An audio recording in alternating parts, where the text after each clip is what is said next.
দাঁড়িয়ে আছি ব্রিজের রেলিং এর উপর আর তাকিয়ে আছি কালো ছায়ার ভিতরে জ্বলতে থাকা তারাগুলোর দিকে আর কথা বলছি আমার বোনের সাথে। আপুরে, আমিও আসছি তোর কাছে। এতদিন আমি সবার অনেক অত্যাচার সহ্য করেছি, কিন্তু আর নয়। আমি সবার অত্যাচার, উপহাস, বাজে কথা শুনতে শুনতে আজ আমি বড্ড ক্লান্ত। তাই তো সবকিছু থেকে নিজেকে মুক্তি দিয়ে আমি আসছি তোর কাছে। আচ্ছা আপু, তুইও কি আমার সাথে খারাপ ব্যবহার করবি? তুইও কি আমায় সবার মতো দোষী মনে করিস?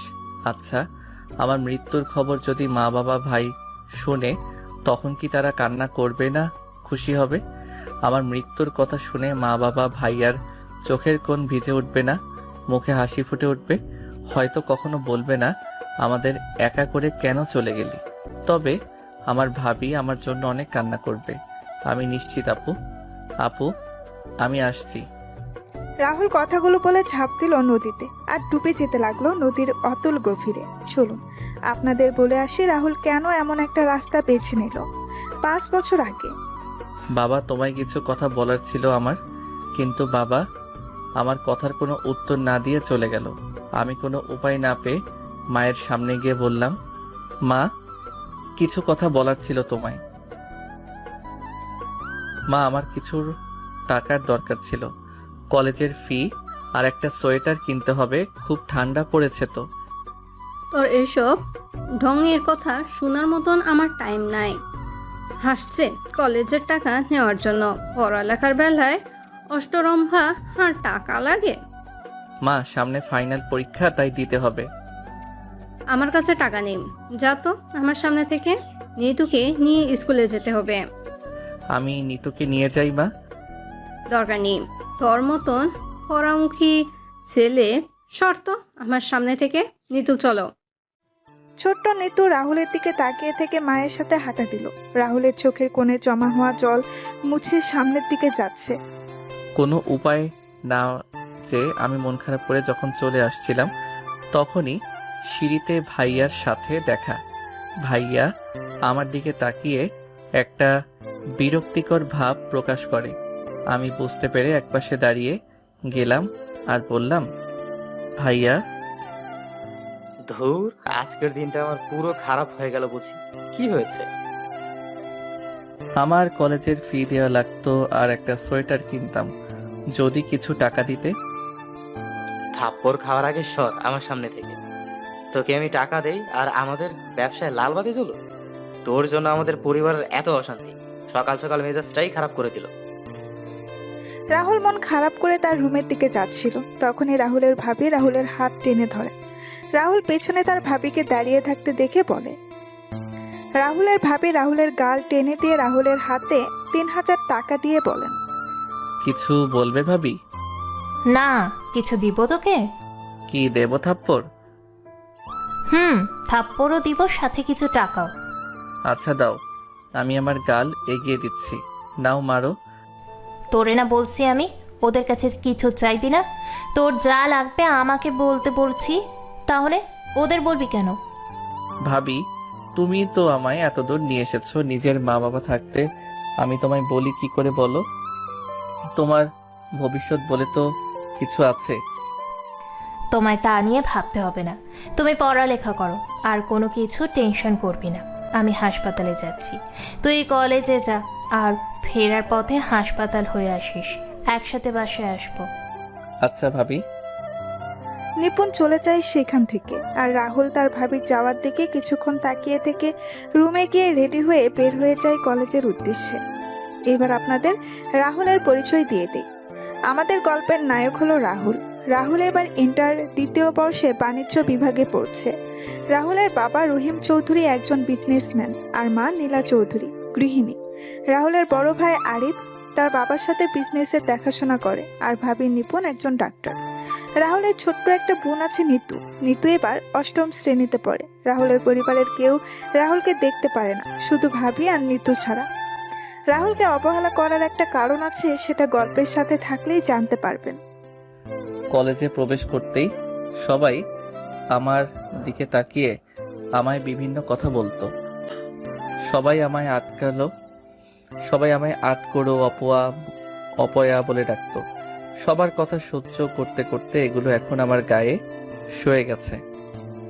আমি যখন ক্লাসে প্রবেশ করি তখন ক্লাসের বাকি সবাই বলে ওঠে, এই দেখে অপয়া আটকড়ো এসেছে, ওর দিকে তাকাস না, তাহলে নিজের ক্ষতি হবে। রাহুল কথাগুলো শুনে সবার দিকে একবার তাকিয়ে পেছনে তার জন্য নির্ধারিত একটা বেঞ্চে গিয়ে বসে পড়ে। এই বেঞ্চে রাহুল ছাড়া আর কেউ বসে না। কিছু সময় পর স্যার এসে ক্লাস নেওয়া শুরু করেন। রাহুল ক্লাসগুলো শেষ করে কলেজে প্রয়োজনীয় টাকা জমা দিয়ে নিপুণের হাসপাতালে চলে যায়। রাহুলকে দেখে নিপুণ বল, এসে গেছিস? হুম। আচ্ছা 15 মিনিট বস এখানে, আমি একটা রাউন্ড যাচ্ছি, রাউন্ড শেষ করেই বের হব। আচ্ছা। রাহুল বসে রইল আর নিপুণ চলে গেল রাউন্ডে। রাহুলের রুমে বসে থাকতে ভালো লাগছিল না। তখন রাহুল রুম থেকে বের হয়ে হাঁটছিল। তখনই রাহুল শুনতে পায় একজন লোক ডাক্তারের সাথে কথা বলছে কিছু নিয়ে। রাহুল একটু সামনে এগিয়ে গিয়ে শুনতে পায় একজন লোক বলছে সে এত তাড়াতাড়ি বি পজিটিভ রক্ত কোথায় পাবে। ডাক্তারের পায়ে ধরে বলছে রক্তের ব্যবস্থা করতে, কিন্তু ডাক্তার বারবার বলছে তাদের ব্লাড ব্যাংক নেই। রাহুল পাশে দাঁড়িয়ে দেখতে পেল একটা ছোট্ট ছেলে দাঁড়িয়ে আছে। তখন রাহুল সামনে গিয়ে, আচ্ছা, আমি রক্ত দিতে রাজি আছি। আর ডাক্তার, আমার রক্তের গ্রুপ বি পজিটিভ। রাহুলের কথা শুনে ডাক্তার রাহুলকে নিয়ে গেলেন। যাওয়ার আগে রাহুল ওই লোকের কাঁধে হাত দিয়ে বলে যায় চিন্তা না করার জন্য। 30 মিনিট পর রাহুল রক্ত দিয়ে যখন বের হয়ে আসে তখন রাহুল দেখতে পায় ওই লোকটা আর ছেলেটা একটা লাশকে জড়িয়ে ধরে কান্না করছে। রাহুল বাসার নার্সকে জিজ্ঞাসা করে জানতে পারে কিছুক্ষণ আগে হঠাৎ করে ওই মহিলার খিঁচুনি ওঠে আর তারপরে সে এই ত্রিভুবন ত্যাগ করে পরভুবনে পাড়ি দিয়েছে। রাহুল কথাগুলো শুনে সেখানেই দাঁড়িয়ে পড়ে। রাহুল তাকিয়ে আছে ছোট্ট সেই ছেলেটার দিকে। তখন তার ভাই আর মা বাবা বলার কথাগুলো মনে পড়ে যায়। রাহুল সেখান থেকে বের হয়ে রাস্তা দিয়ে হাঁটছে আর চোখে জমা হওয়া জলগুলো মুছে সামনের দিকে এগিয়ে চলছে। এইদিকে নিপুণ রুমে এসে দেখতে পাই রাহুল রুমে নেই। তখন নার্সকে রাহুলের কথা বললেই বলে রাহুল 5 মিনিট আগে বের হয়ে গেছে। নিপুণও বের হয়ে যায় গাড়ি নিয়ে। কিছু দূর আসার পর দেখতে পাই রাহুল একটা গাছের নিচে বসে আছে। নিপুণ গাড়ি থেকে বের হয়ে রাহুল কাছে গিয়ে বলে, কিরে তোর কি হয়েছে?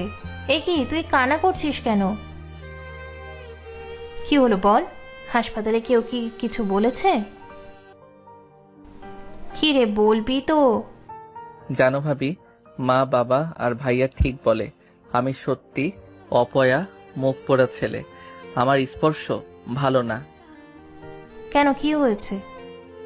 ভাবি আজকে হাসপাতালে না ভাবি, উনি ভালো ছিলেন সম্পূর্ণ, কিন্তু আমি রক্ত দিয়ে বের হয়ে দেখতে পাই ওই বাচ্চা ছেলেটার জন্য আমার কষ্ট হচ্ছে।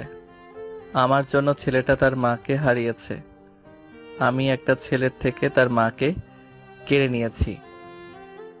তুই কান্না করছিস কেন? এতে তোর কি দোষ বল? ওনার আয়ু হয়তো ফুরিয়ে এসেছে, তাই উনি মারা গেছেন। রাহুল, এগুলো ভুল ধারণা তোর। চল, আর কান্না করতে হবে না।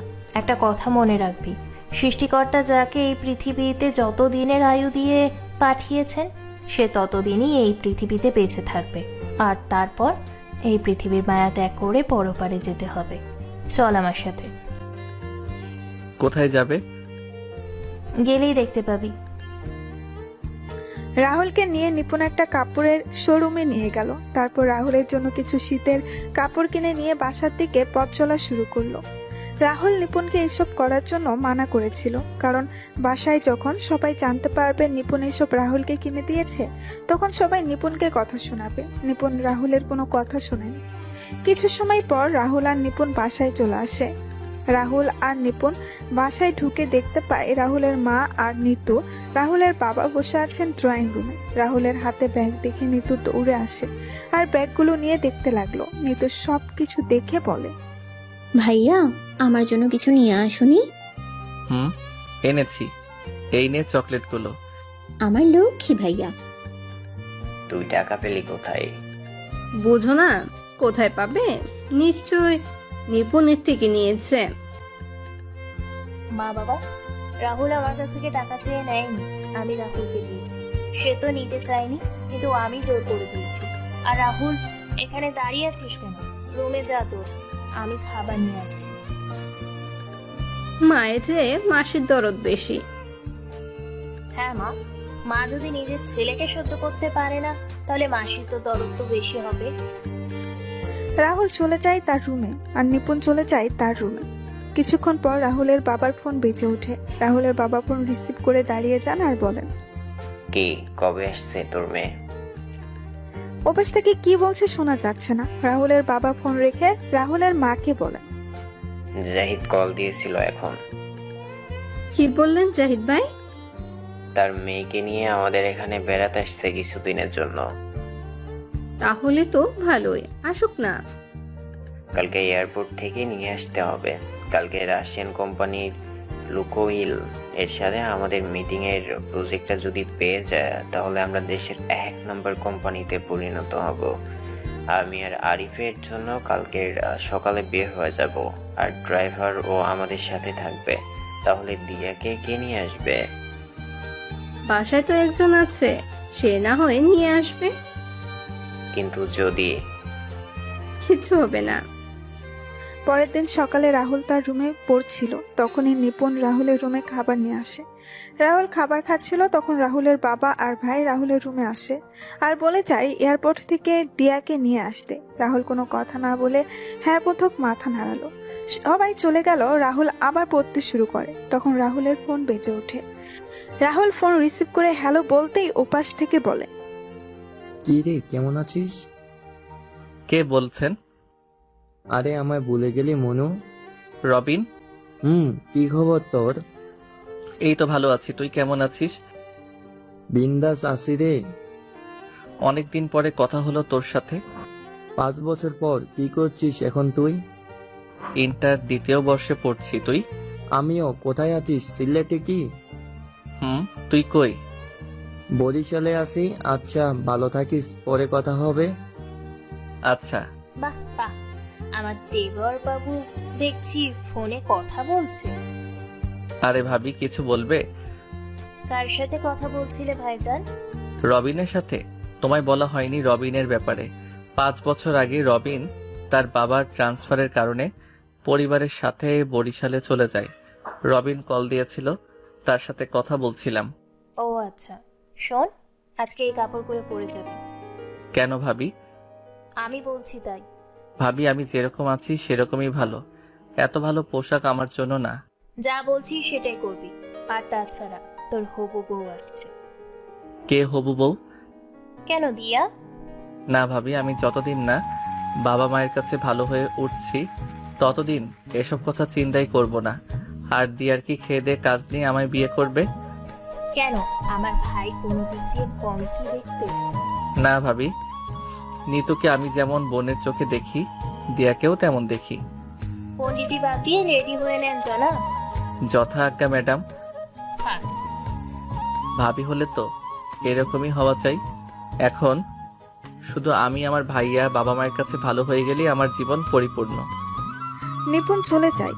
রাহুল রেডি হয়ে নিচে আসতেই রাহুলের মায়ের সাথে দেখা হয়। তখন রাহুলের মা বলেন, এরকম সেজেগুজে কার যে বুক খালি করতে যাচ্ছে কে জানে। মা, তুমি একটু বেশি কথা বলো। একদিন দেখবে তোমার বেশি কথা বলার জন্য কিছু একটা হবে। মা, চাবিটা। ভাইয়া, এনে চাবিটা। রাহুল চাবি নিয়ে সেখান থেকে এয়ারপোর্টে চলে যায় আর গাড়ির সাথে হেলান দিয়ে অপেক্ষা করতে লাগে। কিছুক্ষণ পর একটা মেয়ে এসে রাহুলকে জড়িয়ে ধরে। রাহুল তো মেয়েটার জড়িয়ে ধরা দেখে বেশ অবাক হলো। রাহুল কোনো কথা বলছে না, পুতুলের মতো তাকিয়ে আছে। রাহুলকে ছেড়ে দিয়ে মেয়েটা বলে, বাহ, আগে থেকে তো বেশ হ্যান্ডসাম হয়ে গেছো। নতুন লুক, নতুন স্টাইল। কে আপনি? আমায় জড়িয়ে ধরলেন যে? আরে, আমায় চিনতে পারোনি? আমি দিয়া। কি? হ্যাঁ, চিনতে পারোনি? ও আচ্ছা, আপনি গাড়িতে বসুন, ব্যাগগুলো দিয়ে আমি গাড়িতে তুলে দিচ্ছি। রাহুল ব্যাগগুলো ঢিকিতে রেখে এসে সামনের সিটে বসে দেখতে পায় দিয়া ও সামনের সিটে বসেছে। রাহুল কিছু না বলে গাড়ি স্টার্ট দিল। তখন দিয়া বলে, কি করছো এখন তুমি? গাড়ি চালাচ্ছি। আরে বলছি পড়াশোনা কি করছো? এইচএসসি পরীক্ষার্থী আমি। আমিও তো। পরীক্ষার 1 মাস পরে, তাহলে তুমি এখানে? আমি পরীক্ষা দিতেই সিলেটে আসছি। বুঝলাম না কিছুই। আমি সিলেটের এবিএস সরকারি কলেজে ভর্তি হয়েছি, কিন্তু ক্লাস করতাম ঢাকায়। পরীক্ষা দেওয়ার জন্য এখন আমি সিলেটে। ও আচ্ছা। তা তোমার গার্লফ্রেন্ডের কি খবর? ওই রকম প্যারা আমার নাই। আর তাছাড়া বাদ দিন। আচ্ছা, তুমি সেই কবে থেকে আমায় আপনি আপনি করেই বলছো কেন? আমরা তো সমবয়সী। মেয়েদের সাথে আপনি করে কথা বলতে আমি পছন্দ করি। বাপ্পা, তা তোমার বউকে আপনি করে বলবে নাকি? বললেও বলতে পারি। কিন্তু আমি মানবো না তো। মানে কি বলছেন আপনি? বলছি তুমি আমায় আপনি করে বলতে পারবে না। নামুন গাড়ি থেকে।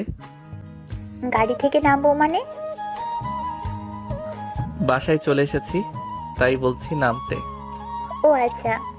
দিয়া গাড়ি থেকে নেমে বাসার ভেতর চলে যায়। রাহুল গাড়ি থেকে বাসার কাজের লোককে ব্যাগগুলো নিয়ে যেতে বলে। গাড়ি পার্ক করে ভেতরে গিয়ে তার মায়ের সামনে চাবি রেখে চলে যায় তার রুমে। দুপুরবেলা সবাই যখন খাবার খাচ্ছিল, তখন রাহুল তার খাবার নিয়ে চলে যাচ্ছিল, তখন দিয়া বলে, রাহুল, কি ব্যাপার? তুমি এখানে আমাদের সাথে বসে খাবার খাচ্ছ না কেন? আমি টিভির সামনে বসে খাবার খাই। ভাইয়া আমিও তোমার সাথে বসে খাবো। আচ্ছা আয়। কোনো দরকার নেই, এমনি আমার সব কিছু হারিয়েছি। তোর জন্য এখন আমার মেয়েকে হারাতে পারবো না। মা, খাবার ঠান্ডা হয়ে যাচ্ছে, খেয়ে নিন। রাহুল, যা ভাই, তুই টিভি দেখে খাবার খেয়ে নে। নিতু, তোরে যদি ওর সাথে আবার কথা বলতে দেখি তাহলে কিন্তু খুব খারাপ হয়ে যাবে। আমার ভয় হয় তোকেও না কবে হারিয়ে ফেলি। আন্টি, এমন করে বলছো কেন? নিতু তো রাহুলের বোন। তো রাহুলের সাথে কথা বলবে না তো কার সাথে কথা বলবে? দিয়া, খাবার খেয়ে নাও, পরে না হয় কথা বলা যাবে। রাহুল, তোর কিছু লাগবে? না ভাবি। রাহুল খাওয়া দাওয়া শেষ করে তার রুমে গিয়ে ঘুমিয়ে যায়। বিকেলে রাহুলের ফোনের শব্দে ঘুম ভেঙে যায়। রাহুল ফোন হাতে নিয়ে দেখতে পায় unknown number. Rahul call receive করতেই ওপাশ থেকে বলে ওঠে, কি জনাবের ঘুম হয়েছে কি? কে বলছেন আপনি? তোমার বউ বলছি। কি বললেন আপনি? বউ বলেছি, বউ। ফোন রাখলাম আমি। যত সব ফালতু। ফোন রাখলে এখন তোমার রুমে চলে আসবো কিন্তু। তাই আমি আসার আগে তুমি ছাদে চলে এসো। আজব তো, কে আপনি? ওই কুত্তা, আমি দিয়া বলছি। ছাদে আই, কথা আছে। আপনি? হ্যাঁ, ছাদে আই। পারবো না, রাখুন তো আপনি ফোন। ওই কুত্তা, আমি নিচে আসলে কিন্তু তোর খবর আছে বলে দিলাম। দিয়া কথাগুলো বলে ফোন কেটে দেয়। রাহুলও বিছানায় পড়েছিল। তখন রাহুল মনে মনে বলে, কি মেয়ে রে বাবা, এ তো দেখছি মারাত্মক ডেঞ্জারাস মেয়ে। কি করব এখন? না, একবার যে দেখে আসি কি জন্য ডেকেছে। রাহুল রুম থেকে বের হয়ে ছাদে গিয়ে দেখতে পায় দিয়া ছাদে পায়চারি করছে। দিয়া রাহুলকে দেখতে পেয়ে বলে, যাক, বাধ্য ছেলের মতো চলে এসেছিস দেখছি। বলুন কি বলবেন? আমায় এখানে আপনার সাথে কথা বলতে দেখলে মা বাবা আমায় বকাঝকা করবে। তারা আসার আগে বলুন কি জন্য ডেকেছেন। প্রেম করার জন্য ডেকেছি জনাব। এই কি বললেন আপনি? কিছু বলি নাই তো। হ্যাঁ বলুন। বাইরে যাব, চল ঘুরে আসি। না, আমি যাব না। চিন্তা নেই, আমি আন্টির থেকে পারমিশন নিয়ে এসেছি। মা বলেছে যাওয়ার জন্য? হ্যাঁ আন্টি বলেছে, সাথে ভাবিও বলেছে। চলুন। কলেজে গিয়ে ক্লাস করা, বাসায় এসে মা ভাইয়ের মুখে কটু কথা শোনা, ভাবে স্নেহ ভালোবাসা আর দিয়ার সাথে পড়াশোনা করা, সবকিছু মিলিয়ে রাহুলের দিনগুলো ভালোই চলছিল। এভাবেই কিছুদিন চলে যায়। রাহুল আর দিয়ার পরীক্ষার দিন চলে আসে। রাহুল তার বাবা মায়ের কাছে গিয়ে পায়ে স্পর্শ করতে গেলে তার মা বাবা সরে যায় সেখান থেকে। রাহুল তার ভাইয়ের দিকে এগিয়ে যেতেই তার ভাইয়া চলে যায়। রাহুল উপরের দিকে তাকিয়ে একটা হাসি হেসে ভাবির কাছে গিয়ে ভাবির পায়ে স্পর্শ করতে গেলেই ভাবি রাহুলকে থামিয়ে দিয়ে বলেন, আমি আশীর্বাদ করি ভাই, তোর পরীক্ষা যেন ভালো হয় এবং তুই যে মানুষের মতো মানুষ হতে পারিস। পহরামুখ ছেলে আবার মানুষ হবে? বৌমা, এসব কথা অপয়া ছেলেদের জন্য না, এগুলো যোগ্য মানুষকে বলতে হয়। মা। নিপুণ যখন কিছু বলতে যাবে তখন দিয়া নিচে এসে রাহুলের মা আর বাবার পা স্পর্শ করে বলে, আঙ্কেল আন্টি, আমায় তোমরা আশীর্বাদ করো, আমি যেন ভালো করে পরীক্ষা দিতে পারি। চিন্তা করিস না মা, তোর পরীক্ষা ভালো হবে। তোর পরীক্ষা নিশ্চয়ই ভালো হবে। অপয়া পরামুখদের পরীক্ষা কখনো ভালো হবে না। রাহুল তার মা আর বাবার কথা শুনে চোখের কোণে জল এসে জমা হয়। রাহুল চোখের জল মুছে বাহিরে চলে যায়।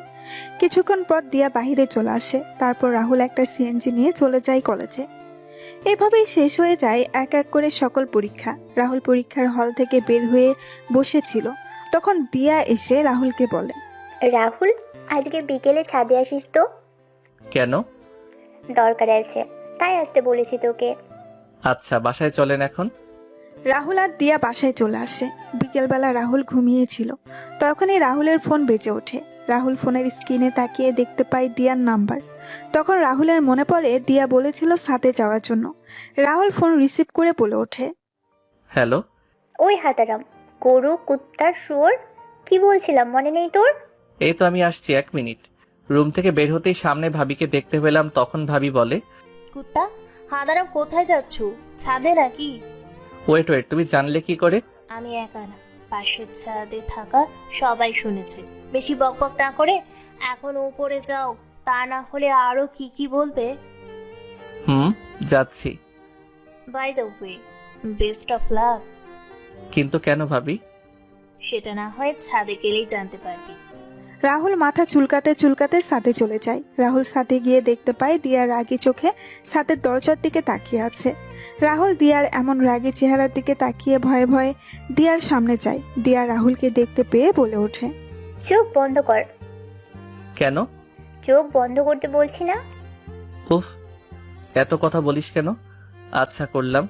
দিয়ার রাহুল কথা শুনে চোখ বন্ধ করে দাঁড়ায়। তখন দিয়া তার পেছন থেকে ফুল বের করে রাহুলকে চোখ খুলতে বলে। দিয়া বলা শুরু করে, আমি তোমার সঙ্গে তোমার জগতে চিরকালের জন্য থেকে যেতে চাই। আমার দুনিয়ায় শুধুমাত্র তোমারই অস্তিত্ব রয়েছে। তোমার মুখে হাসি ফোটানোর জন্য সমস্ত কিছু করতে রাজি আছি আমি। এই খোলা আকাশ, এই দিনের আলোয় আলোকিত সকলের সামনে বলতে আমার লজ্জা করছে না যে আমি তোমার ভালোবাসার জন্য উন্মাদ। I love you Rahul. দিয়া চোখ বন্ধ করে এক নিঃশ্বাসে কথাগুলো বলে রাহুলের কোনো রেসপন্স না পেয়ে অল্প কিছু সময় ধীরে ধীরে চোখ খুলে সামনের দিকে তাকায়। তখন দিয়া দেখতে পায় রাহুল সেখান থেকে সরে গিয়ে ছাদের একপাশে দাঁড়িয়ে আছে। দিয়া সেখান থেকে উঠে রাহুলের পাশে গিয়ে বলে, কি হলো, তুমি ওখান থেকে এখানে চলে এলে যে? কোনো উত্তর দিলে না যে? দেখুন, আপনি ভুল করছেন। আপনি মনে মনে যা চিন্তা করেছেন সেটা কোনোদিনও সম্ভব না। মানে রাহুল, কি বলছো তুমি? হ্যাঁ, আমি ঠিকই বলছি। আপনার মাথায় যা ঘুরছে সেটা মাথা থেকে ঝেড়ে ফেলে দিন, এটাই ভালো হবে। রাহুল, আমি তোমায় সত্যি ভালোবাসি, তুমি কেন বুঝতে পারছো না? আমি বুঝতেও চাই না কখনো। দেখুন, আমি আমার পরিবারের কাছে একজন খারাপ ছেলে, একজন খুনি, একজন অপয়া। আমি আমার মা বাবার কাছেই খারাপ হয়ে গেছি। এখন নিজেকে তাদের কাছে যোগ্য হওয়ার চেষ্টা করছি। আমি আমার মা বাবার কষ্ট পাবে এমন কোনো কাজ করব না। রাহুল, তুমি নিজেই তো বলেছো তোমার মা বাবা তোমায় দেখতে পারে না, তাহলে তুমি কেন তাদের নিয়ে ভাবছো? আমি ভাবছি কারণ তারা আমার মা বাবা। এমন মা বাবা থাকার চেয়ে না থাকাই ভালো। যে মা বাবা নিজের ছেলেকে দেখতে পারে না, নিজের ছেলের সাথে অমানুষের মতো আচরণ করে। ঠাস ঠাস, তোমার তো সাহস কম না। তুমি আমার মা বাবা নিয়ে কথা বলছো? তুমি জানো আমি এখানে দাঁড়িয়ে আছি কেন? আরে আমার মা আমাকে 10 মাস 10 দিন তার গর্ভে রেখে বড় করেছে। আরে আমি এই পৃথিবীতে এসেছি, আলো বাতাস পেয়েছি সেই মায়ের জন্য, যে মা আমায় 10 মাস 10 দিন গর্ভে ধারণ করেছিল। আর তুমি তার মৃত্যু কামনা করছো? আরে তুমি আমার বাবার মৃত্যু কামনা করছো? আমি এত বড় হয়েছি যেই বাবা আমায় হাত ধরে হাঁটতে শিখিয়েছিল, আর তুমি তাদের মৃত্যু কামনা করছো। এখন হয়তো তারা কোনো ভুলে জর্জরিত, তাই আমার সাথে খারাপ ব্যবহার করছে।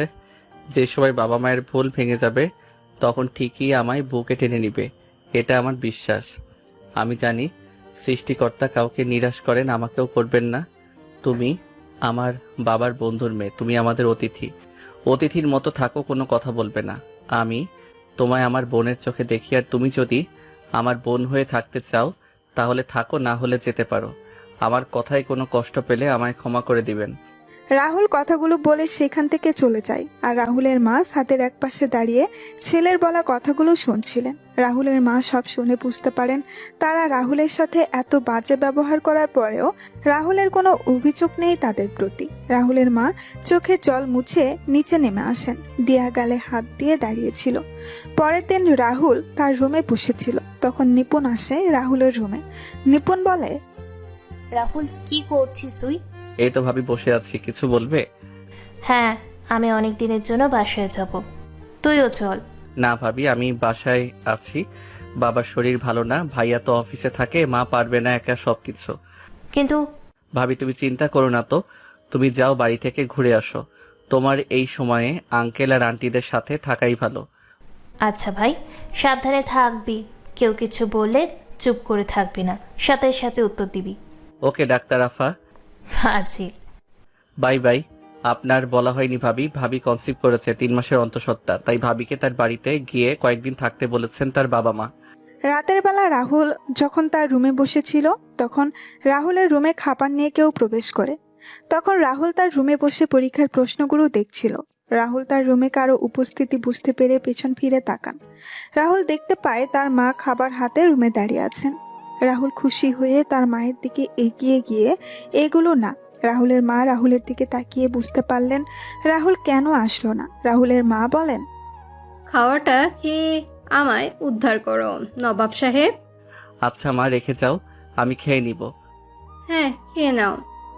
রাহুলের মা চলে গেলেই রাহুল খাবার খেয়ে ঘুমিয়ে পড়ে। কয়েকদিন ধরে রাহুল একটা জিনিস লক্ষ্য করলো, রাহুলের মা রাহুলের সাথে আগের মতো খারাপ ব্যবহার করে না। আর নিতুকে রাহুলের সাথে কথা বলতে দেখেও কিছু বলে না। রাহুলও মনে মনে অনেক খুশি ছিল যে তার মা তার সাথে ভালো ব্যবহার করছে। দিয়া রাহুলকে আর ওই দিনের পর ভালোবাসার কথা বলেনি। দিয়া রাহুলের সাথে ভাই বোনের মতো ব্যবহার করে। একদিন রাহুলের মা বাবা আর ভাই নিপুণকে নিয়ে আসার জন্য নিপুণের বাসায় চলে যায়। রাহুল, দিয়া আর নিতু কথা বলতে বলতে সিঁড়ি বেয়ে নিচে নামছিল। হঠাৎ করে নিতু পা পিছলিয়ে পড়ে যায়। সাথে সাথে নিতুর মাথা ফেটে রক্ত বের হয় আর অজ্ঞান হয়ে যায়। রাহুল আর দিয়া নিতুকে তুলে নিয়ে নিতুর রুমে নিয়ে যায়। রাহুল নিতুর মাথার রক্ত মুছে দিচ্ছে আর বলছে, বোন, এই বোন চোখ খুলো না, এই বোন কথা বল। দিয়া নিতুর জ্ঞান ফিরছে না কেন? আমিও বুঝতে পারছি না, পানি দিয়েছি তো। এদিকে রাহুলের মা বাবা, ভাই ভাবি বাসায় এসে কাউকে দেখতে না পেয়ে হঠাৎ করে নিতুর রুম থেকে রাহুলের কণ্ঠ শুনতে পায়। সবাই নিতুর রুমে গিয়ে দেখতে পান রাহুল নিতুর মাথায় ব্যান্ডেজ করে দিচ্ছে আর দিয়া নিতুর চোখে মুখে জল দিচ্ছে। রাহুলের মা নিতুর কাছে গিয়ে নিতুর মাথায় হাত বুলিয়ে দিয়ে আতঙ্কগ্রস্ত কণ্ঠে বলেন, কি হয়েছে নিতুর, আর মাথায় ব্যান্ডেজ কেন? আসলে মা, আমরা কথা বলতে বলতে সিঁড়ি বেয়ে নিচে নামছিলাম, তখন হঠাৎ করে নিতু পা পিছলিয়ে পড়ে যায়। চিন্তা করো না মা, আমি ব্যান্ডেজ করে দিয়েছি, এক্ষুনি জ্ঞান ফিরে আসবে। কি গো, ডাক্তারকে কল দিয়েছিলে? হ্যাঁ, ডক্টর বলেছে আসতে। নিতু, নিতু, মা কথা বল। আমি যে কেন তোকে বাসায় একা রেখে গেলাম, আমি তো ভুলে গিয়েছিলাম একটা অপয়া অলক্ষণের ছেলে রয়েছে এ বাড়িতে। আসলে মা, ঠাস, আর কয়জন খাবি তুই রাক্ষস? তোর জন্য আমাদের হাসি খুশি পরিবারটা ধ্বংস হয়ে যাচ্ছে। আজকে তোকে তো আমি মেরেই ফেলবো। আরিফ কথাগুলো বলে রাহুলকে মারতে লাগলো আর রাহুল বলছে, ভাই আমার কথাটা শোনো, আমি কিছু করিনি। আহ মা, ভাইয়া। রাহুল চিৎকার করছে কিন্তু আরিফ রাহুলকে মেরেই যাচ্ছে। নিপুণ সবকিছু দেখছিল। তখন নিপুণ আরিফকে ধাক্কা দিয়ে সরিয়ে বলে ওঠে, রাহুলকে কেন মারছো একা? দিয়াও তো সাথে ছিল তাহলে? কি বলছো কি বৌমা? নিপুণ, মাথা ঠিক আছে তোমার? আমার মাথা ঠিক আছে, কিন্তু তোমাদের মাথা ঠিক নেই। রাহুল আর দিয়া তো বাসায় ছিল, আর ওরা তো বলেছিল কথা বলতে বলতে নিচে নামছিল। তাহলে রাহুলের দোষ কোথায় এখানে? আর এখানে যদি রাহুলের দোষ থাকে তাহলে দিয়ারও দোষ থাকার কথা। আরিফ, শান্ত হয়ে সরে আয় তুই। এই তো ডক্টর এসেছে। তারপর ডাক্তার এসে নিতুকে দেখে একটা ইনজেকশন দিয়ে কিছু মেডিসিন দিয়ে চলে যায় আর বলে যায় কিছু সময় পর নিতুর জ্ঞান ফিরে আসবে। ডাক্তার চলে যায় আর নিপুণ রাহুলকে নিয়ে সেখান থেকে চলে যায়। আচ্ছা, কি হয়েছিল বলো তো আমায় রাহুল? আমরা কথা বলতে বলতে আসছিলাম, আমি পিছনে আর দিয়া নিতু সামনে। হঠাৎ করে দিয়া চিৎকার দিল আর আমি সামনে তাকিয়ে দেখতে পেলাম নিতু সিঁড়ি থেকে গড়িয়ে পড়ছে। বুঝতে পারছি। আচ্ছা, রুমে গিয়ে রেস্ট নে, আর একটা ব্যথার মেডিসিন খেয়ে নিস। আচ্ছা ভাবি। রাতের বেলা নিতুর জ্ঞান ফিরে। সবাই নিতুর সাথে কথা বলছিল আর রাহুল আড়াল থেকে দাঁড়িয়ে নিতুকে দেখছিল। সবাই রুম থেকে বের হয়ে যাওয়ার পর রাহুল গিয়ে নিতুর পাশে বসে আর বলে, কেমন লাগছে এখন তোর নিতু? ভালো ভাইয়া। বেশি ব্যথা করছে কি? অল্প একটু করছে ভাইয়া। আচ্ছা ভাইয়া, সবাই তোকে বকাবকি করছে তাই না? কই না তো। আচ্ছা তুই রেস্ট নে, আমি গেলাম। আচ্ছা ভাইয়া। রাহুল নিতুর রুম থেকে বের হয়ে আসে। দিনে দিনে কিছুদিন চলে যায়। নিপুণের শরীরের অবস্থা ভালো না, তাই নিপুণের সাথে নিতুকে পাঠিয়ে দেওয়া হয় নিপুণের বাড়িতে। রাহুল তার রুমে বসে মোবাইলে গেম খেলছিল। তখনই দিয়া রাহুলের রুমে আসে আর বলে, কি করছিস তুই? গেম খেলছি। কোনটা খেলছিস? Call of Duty. ও, ভালোই হলো। কেন? আমি ফোনের স্ক্রিনে তাকিয়ে বললাম, আমি গেম খেলার সময় ফোনের স্ক্রিন থেকে চোখ সরাই না। বুঝতে পারবি একটু পরে। কি বুঝবো? আজকে কি স্পেশাল কোনো কিছু আছে? অনেক স্পেশাল খাবার আছে। তাহলে তো ভালোই। কিছু সময় পর রাহুল তার রুমের মাটিতে রক্তাক্ত অবস্থায় পড়ে আছে আর সামনে দাঁড়িয়ে আছে রাহুলের মা, বাবা, বড় ভাই আর দিয়া। দিয়া রাহুলের পাশে দাঁড়িয়েছিল। তখন দিয়া রাহুলের কলার চেপে ধরে কানে কানে বলে, কি রে, কেমন লাগছে তোর এখন? বলেছিলাম না স্পেশাল খাবার আছে, এই দেখ স্পেশাল খাবার দিয়ে দিলাম তোকে। তোকে নিজের বোন মনে করতাম আর তুই কি করলি এটা? আঙ্কেল, আন্টি, ভাইয়া, দেখছো রাহুল কি বলছে? আমি এখন এমক নিয়ে কোথায় যাব? রাহুলের মা গিয়ে দিয়াকে বুকের সাথে জড়িয়ে ধরে শান্ত করতে লাগলেন আর রাহুল বলে, মা, বাবা, ভাইয়া, বিশ্বাস করো আমি ওর সাথে এমন কিছু করিনি। আমি তো দিয়াকে নিজের বোন মনে করি। তাহলে আমি এমনটা করতে যাব কেন? ওর মতন কুলাঙ্গার ছেলে জন্ম দেওয়া আমার সবচেয়ে বড় ভুল ছিল, যার মাসুল আমি তোর জন্মের পর থেকে পেয়ে আসছি আর পেয়েও যাব। মা। টসটাস, আর কোনো কথা বলবি না তুই। এখনই আমার বাসা থেকে বের হয়ে যা। তোর মতো ছেলে আমাদের কোনো দরকার নাই। আজকে থেকে আমি তোকে তেজ্য পুত্র করলাম। আজকের পর থেকে আমার একমাত্র ছেলে আরিফ। আরিফ ছাড়া আমার কোনো ছেলে নেই। বাবা, আমার একটা কথা তোমরা শোনো, তারপর না হয় আমায় যা বলার বলো। শুনতে পাসনি বাবা কি বললো? এখনই বাসা থেকে বের হয়ে যা। মাটি থেকে কোনো রকমে উঠে আমি মায়ের পায়ের কাছে গিয়ে মায়ের পা জড়িয়ে ধরে বললাম, মা তুমি বিশ্বাস করো আমি এমন একটা কাজ করব। আমি এতদিন তোমাদের সাথেই ছিলাম, তোমাদের আদর্শে বড় হয়েছি। মা বিশ্বাস করো আমি এমন কাজ করি না। হারিফ, এই ধর্ষণকারীকে আমার পা থেকে নিয়ে যা। আমার ঘরে আমার ছোট আরেকটি মেয়ে আছে, বলা তো যায় না এমন ধর্ষণকারী কখনো কি করতে পারে। মা একদিন ঠিকই বুঝবে, কিন্তু সেদিন আফসোস করবে তোমরা। কিন্তু তোমরা এটা মনে রেখো, তোমাদের উপর আমার কোনো অভিযোগ নেই। দিয়া, সৃষ্টিকর্তার নামে কেউ একজন উপরে আছেন। সবাইকে মিথ্যা বললেও তাকে কেউ মিথ্যা বলতে পারে না। যে যার যার পাপের শাস্তি এই পৃথিবীতে পাবে, এটাই কিন্তু বিধির বিধান। আরিফ, নিয়ে যায় এই কুলাঙ্গারকে। রাহুলের মায়ের কথা শুনে রাহুলের বড় ভাই রাহুলকে টেনে হিঁচড়ে বাসা থেকে বের করে গেটের বাইরে বের করে দিল। রাহুল তার ভাইয়ের পা জড়িয়ে ধরেছিল, কিন্তু আরিফ রাহুলকে লাথি দিয়ে ফেলে বলে, এই বাড়ির ধারের কাছেও যেন তোকে না দেখি। রাহুল মাথা নিচু করে কান্না করছে। রাহুলের হাত পা ফেটে মাথা থেকে রক্ত পড়ছে।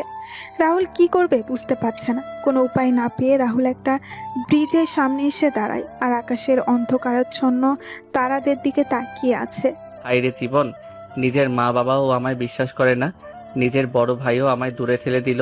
আমাকে চলে যেতে হবে এই নিষ্ঠুরতম মানুষ ও পৃথিবী ছেড়ে, যেখানে এরকম কিছু থাকবে না। আমায় ছাড়া যদি সবাই ভালো থাকে তাহলে থাকুক না, আমি কেন তাদের অসুবিধার কারণ হব? 7 বছর পর এবার চলুন আমরা ঘুরে আসি রাহুলের বাড়ি থেকে। রাহুলের বাবা মা, নিতু, ভাই ভাবির সামনে কেউ একজন বসে আছে আর চারপাশে তাকাচ্ছেন।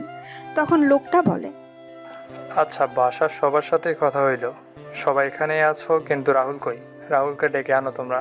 রাহুল সহ তোমাদের কিছু বলার আছে আমার, আর সবার জন্য সারপ্রাইজ আছে। মামা, ভাইয়া তো নেই, তাহলে ভাইয়া আসবে কি করে? নেই মানে? কোথায় গিয়েছে রাহুল? বাসায় না থাকলে কল দিয়ে বলো বাসায় আসতে। আমি এসেছি দেশে। কি করে কল দিব মামা? কল দিলে ফোনের রিং বেজে যাবে, কিন্তু কেউ তো রিসিভ করবে না। ফোন রিসিভ করে কথা বলার মানুষটাই যে ফোন রেখে দূরদেশে চলে গেছে। কি বলছো কি বৌমা? আপু, দুলাভাই, বৌমা কি বলছে এসব? সবাই নিশ্চুপ হয়ে আছে, কোনো কথা বলছে না। তখন কামাল খান বলেন, কি হলো, কিছু বলছো না যে? সবাই চুপ কেন? মামা, আসলে রাহুল আর আমাদের মাঝে বেঁচে নেই। রাহুল মারা গেছে, আজকে 7 বছর হলো। মারা গেছে মানে? আমায় তো কিছু বলনি তোমরা। নিপুণ, কি হয়েছিল রাহুলের?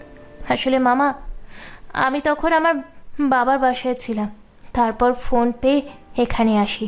আর এখানে এসে জানতে পারি হঠাৎ একদিন পুলিশ একটি অর্ধগলিত লাশ নিয়ে বাড়িতে আসে আর বলে লাশের সাথে মানি ব্যাগ থেকে একটা আইডি কার্ড পেয়েছে, যার নাম রাহুল। একদিন দিয়ে ভালোই হয়েছে, রাহুল মারা গেছে, না হলে আরও কষ্ট পেয়ে মরতে হতো। ছেলেটা তার জীবনে যে অবহেলা পেয়েছে, বেঁচে থাকলে হয়তো আরও অবহেলা কষ্ট পেতে হতো। কষ্ট পেয়ে মরতে হলো মানে? মামা, বড় অপুর মৃত্যুর জন্য সবাই রাহুলকে অপমান করত, মারধর করত। আমার শ্বশুর শাশুড়ি তো তার ছেলেকে অপয়া, মুখ পোড়া, আরও কত কিছু বলে অপমান করত। আর আমার স্বামী তো উঠতে বসতে রাহুলকে মারধর করত। আমি এদের না দেখলে বিশ্বাস করতে পারতাম না একজন বাবা মা ভাই কতটা অমানুষ হতে পারে। নিপার মৃত্যু হয়েছে মানে? আপু, দুলাভাই, তোমরা নিপার লাশ পেয়েছো কি কখনো? মেয়ের লাশ পাবো কি করে বল? মেয়ের লাশটা যে নদীর স্রোতের সাথে ভেসে গেছে। ওই দিন যদি ওই মুখ পোড়া ছেলেটার সাথে না যেত, তাহলে হয়তো আমার বড় মেয়েটাকে হারাতে হতো না। আচ্ছা, নিপা, নিপা, ভিতরে আয় তোরা। কামাল খানের মুখে নিপা নাম শুনেই সবাই বেশ অবাক হয়ে যায়। সবাই কামাল খানের দিকে এবং সদর দরজার দিকে তাকাচ্ছে। কিছু সময় পর সবাই দেখতে পায় নিপা চোখের জল মুছতে মুছতে তার মামি ও কয়েকজন ভেতরে প্রবেশ করে। নিপা চোখের জল মুছে তার মামার সামনে এসে দাঁড়ায়। তখন রাহুলের মা বলেন, ভাই, এ তো আমাদের নিপা। হ্যাঁ, আমাদের নিপা।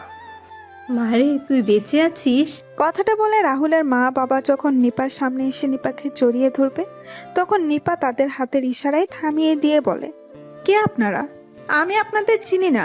মামা, চলো এখান থেকে। মা, তুই কি বলছিস এসব? আমরা তোর বাবা মা, আমাদের চিনতে পারছিস না তুই? কোনো খুনিদের সাথে আমার কোনো সম্পর্ক নেই। আমি এখানে এসেছিলাম আমার ভাইয়ের সাথে দেখা করার জন্য, কিন্তু আমার ভাই যখন এখানে নেই, তখন এখানে থেকে আমার কোনো লাভ নেই। আপু, কি বলছিস এসব? এটা তো তোর বাড়ি। এই বাড়ি ছেড়ে কোথায় যাবি তুই? তোদের মতো খুনিদের সাথে আমার কোনো সম্পর্ক নেই। এই বাড়ি আমার না। যে বাড়িতে তোদের মতো খুনিরা বাস করে, সেই বাড়ি কখনো আমার হতে পারে না। নিপা, শান্ত হ মা তুই। মামা, এরা 3 জনে মিলে আমার ভাইটাকে মেরে ফেলেছে। আমি কি করে শান্ত হব তুমি বলতে পারো মামা? যে ভাইয়ের কারণে আমি এখনো এই পৃথিবীতে বেঁচে আছি, আজ সেই ভাই এই পৃথিবীতে বেঁচে নেই। আমি সবাইকে বলেছিলাম রাহুলের কথাগুলো শোনার জন্য, কিন্তু রাহুলের কথাগুলো শোনেনি, উল্টো রাহুলকে অপমান করতো এরা। ছেলেটাকে বিনা দোষে ছোটবেলা থেকে অবহেলা অপমান করে এসেছে সবাই। একটা বাইরের মেয়ের কথা শুনে রাহুলকে আঘাত করে রক্তাক্ত অবস্থায় বাসা থেকে বের করে দিয়েছে এরা। তুমি কে? আপু, আমি আপনার ছোট ভাই আরিফের স্ত্রী। সত্যি একজন মা যে এত পাষাণ হতে পারে, সেটা আমি তোমায় না দেখলে বুঝতেই পারতাম না। যে ছেলেটাকে 10 মাস 10 দিন নিজের শরীরে বহন করলাম, সেই ছেলের সাথে অমানুষের মতো ব্যবহার করলে তুমি। ছি মা, ছি।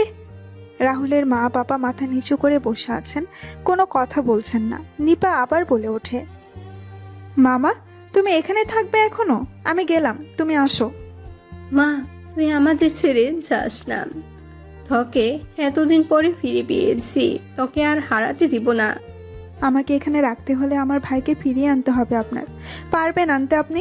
জানি পারবেন না, তাই আমাকে আটকে রাখার কোনো বৃথা চেষ্টা করবেন না আপনি। আসি আমি। নিপা বের হয়ে চলে যায় বাসা থেকে। রাহুলের মা বসে পড়েন মাটিতে আর কান্না করতে থাকেন। কিছু সময় পর কামাল খান সবাইকে নিয়ে বাসায় ফিরে আসেন। রাতের বেলা নিপা বেলকনিতে রাহুলের ছোট্টবেলার ছবির দিকে তাকিয়ে আছে আর বলছে, আমাকে একা করে চলে গেলি ভাই। রাহুল, তুই না ছোটবেলায় আমায় বলতি। ও তুই তোর হাতের মুঠোয় আমার একটা আঙুল ধরে আমায় পৃথিবী ঘুরিয়ে দেখাবি? ভাই, তুই আমায় একা রেখে চলে গেলে পৃথিবী ছেড়ে, আমি তোর জন্য কিছুই করতে পারিনি রে, বড় বোন হয়ে। কিন্তু তুই ছোট ভাই হয়ে আমার জন্য অনেক কিছু করেছিস। ভাই, আয় না তুই ফিরে, আমি যে তোকে খুব মিস করছি রে ভাই। এইদিকে রিমি তার বান্ধবী জয়ীকে বলছে, কি ব্যাপার, কয়েকদিন যাবত ওই ছেলেটাকে কলেজে দেখতে পাচ্ছি না কেন? কার কথা বলছিস? আরে ওই যে একটা ছেলে খাবার ডেলিভারি দিয়ে যায় আমাদের বাসায় এসে। হঠাৎ করে ছেলেটার খোঁজ নিচ্ছিস কেন? প্রয়োজন তো আছেই। এদিকে রবিন ঘুম থেকে উঠে বলছে, রাজ, এই রাজ, আর কত ঘুমাবি? ওঠে এবার। হ্যাঁ বল। ওঠে তাড়াতাড়ি, 9:30 বাজে। আজকে স্যার বলেছিল 10টার আগে অফিসে গিয়ে তার সাথে কাজে যাওয়ার আগে দেখা করার জন্য। হ্যাঁ উঠছি। ওই শাল্লা বইরারে যদি পাইতাম তাহলে। হয়েছে, আর কথা কইতে হইব না মনু। আচ্ছা মনু, মই এখন আইতেছি। রাজ ফ্রেশ হয়ে এসে দুজনে নাস্তা করে বের হয়ে যায় অফিসের উদ্দেশ্যে। রাজ আর রনির অফিসে এসে স্যারের সাথে দেখা করে এসে দুজনেই বসে থাকে ওয়ার্ডার আসার জন্য। তখন রবিন বলে, কয়েকদিন ধরে আমাদের কলেজে যাওয়া হচ্ছে না, আর কয়েকদিন পরেই কলেজের 2য় বর্ষের ফাইনাল পরীক্ষা। কি করব কিছু বুঝতে পারছি না। চিন্তা করিস না, কালকে যাব। যত তাড়াতাড়ি সম্ভব নোট সংগ্রহ করে পড়া শুরু করে দিতে হবে রে। হ্যাঁ রে বল্টু। ডং করবি না শালা। আচ্ছা, আমার ভুল হয়েছে। আচ্ছা, তোকে দেখছি ওই সবুজ বাগানের রাস্তা ধরে 3তলা বাসায় ডেলিভারি দিতে দেখা যায়। কাহিনী কি বলতো? বন্ধু, কি আর কমুক? বল, কি হয়েছে?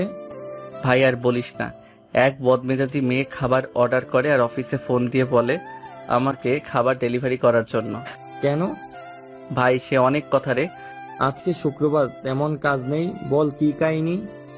মনে পড়ে তোর, 1 মাস আগে আমরা একটা রাস্তা দিয়ে আসছিলাম, তখন কয়েকটা মেয়ে বসেছিল আর আমাদের নিয়ে হাসাহাসি করে কথা বলছিল। তখন তুই আমি রেগে মেয়েদেরকে বিভিন্ন কথা বলি, তখন একটা মেয়ের সাথে ঝগড়া করি। হ্যাঁ মনে আছে তো।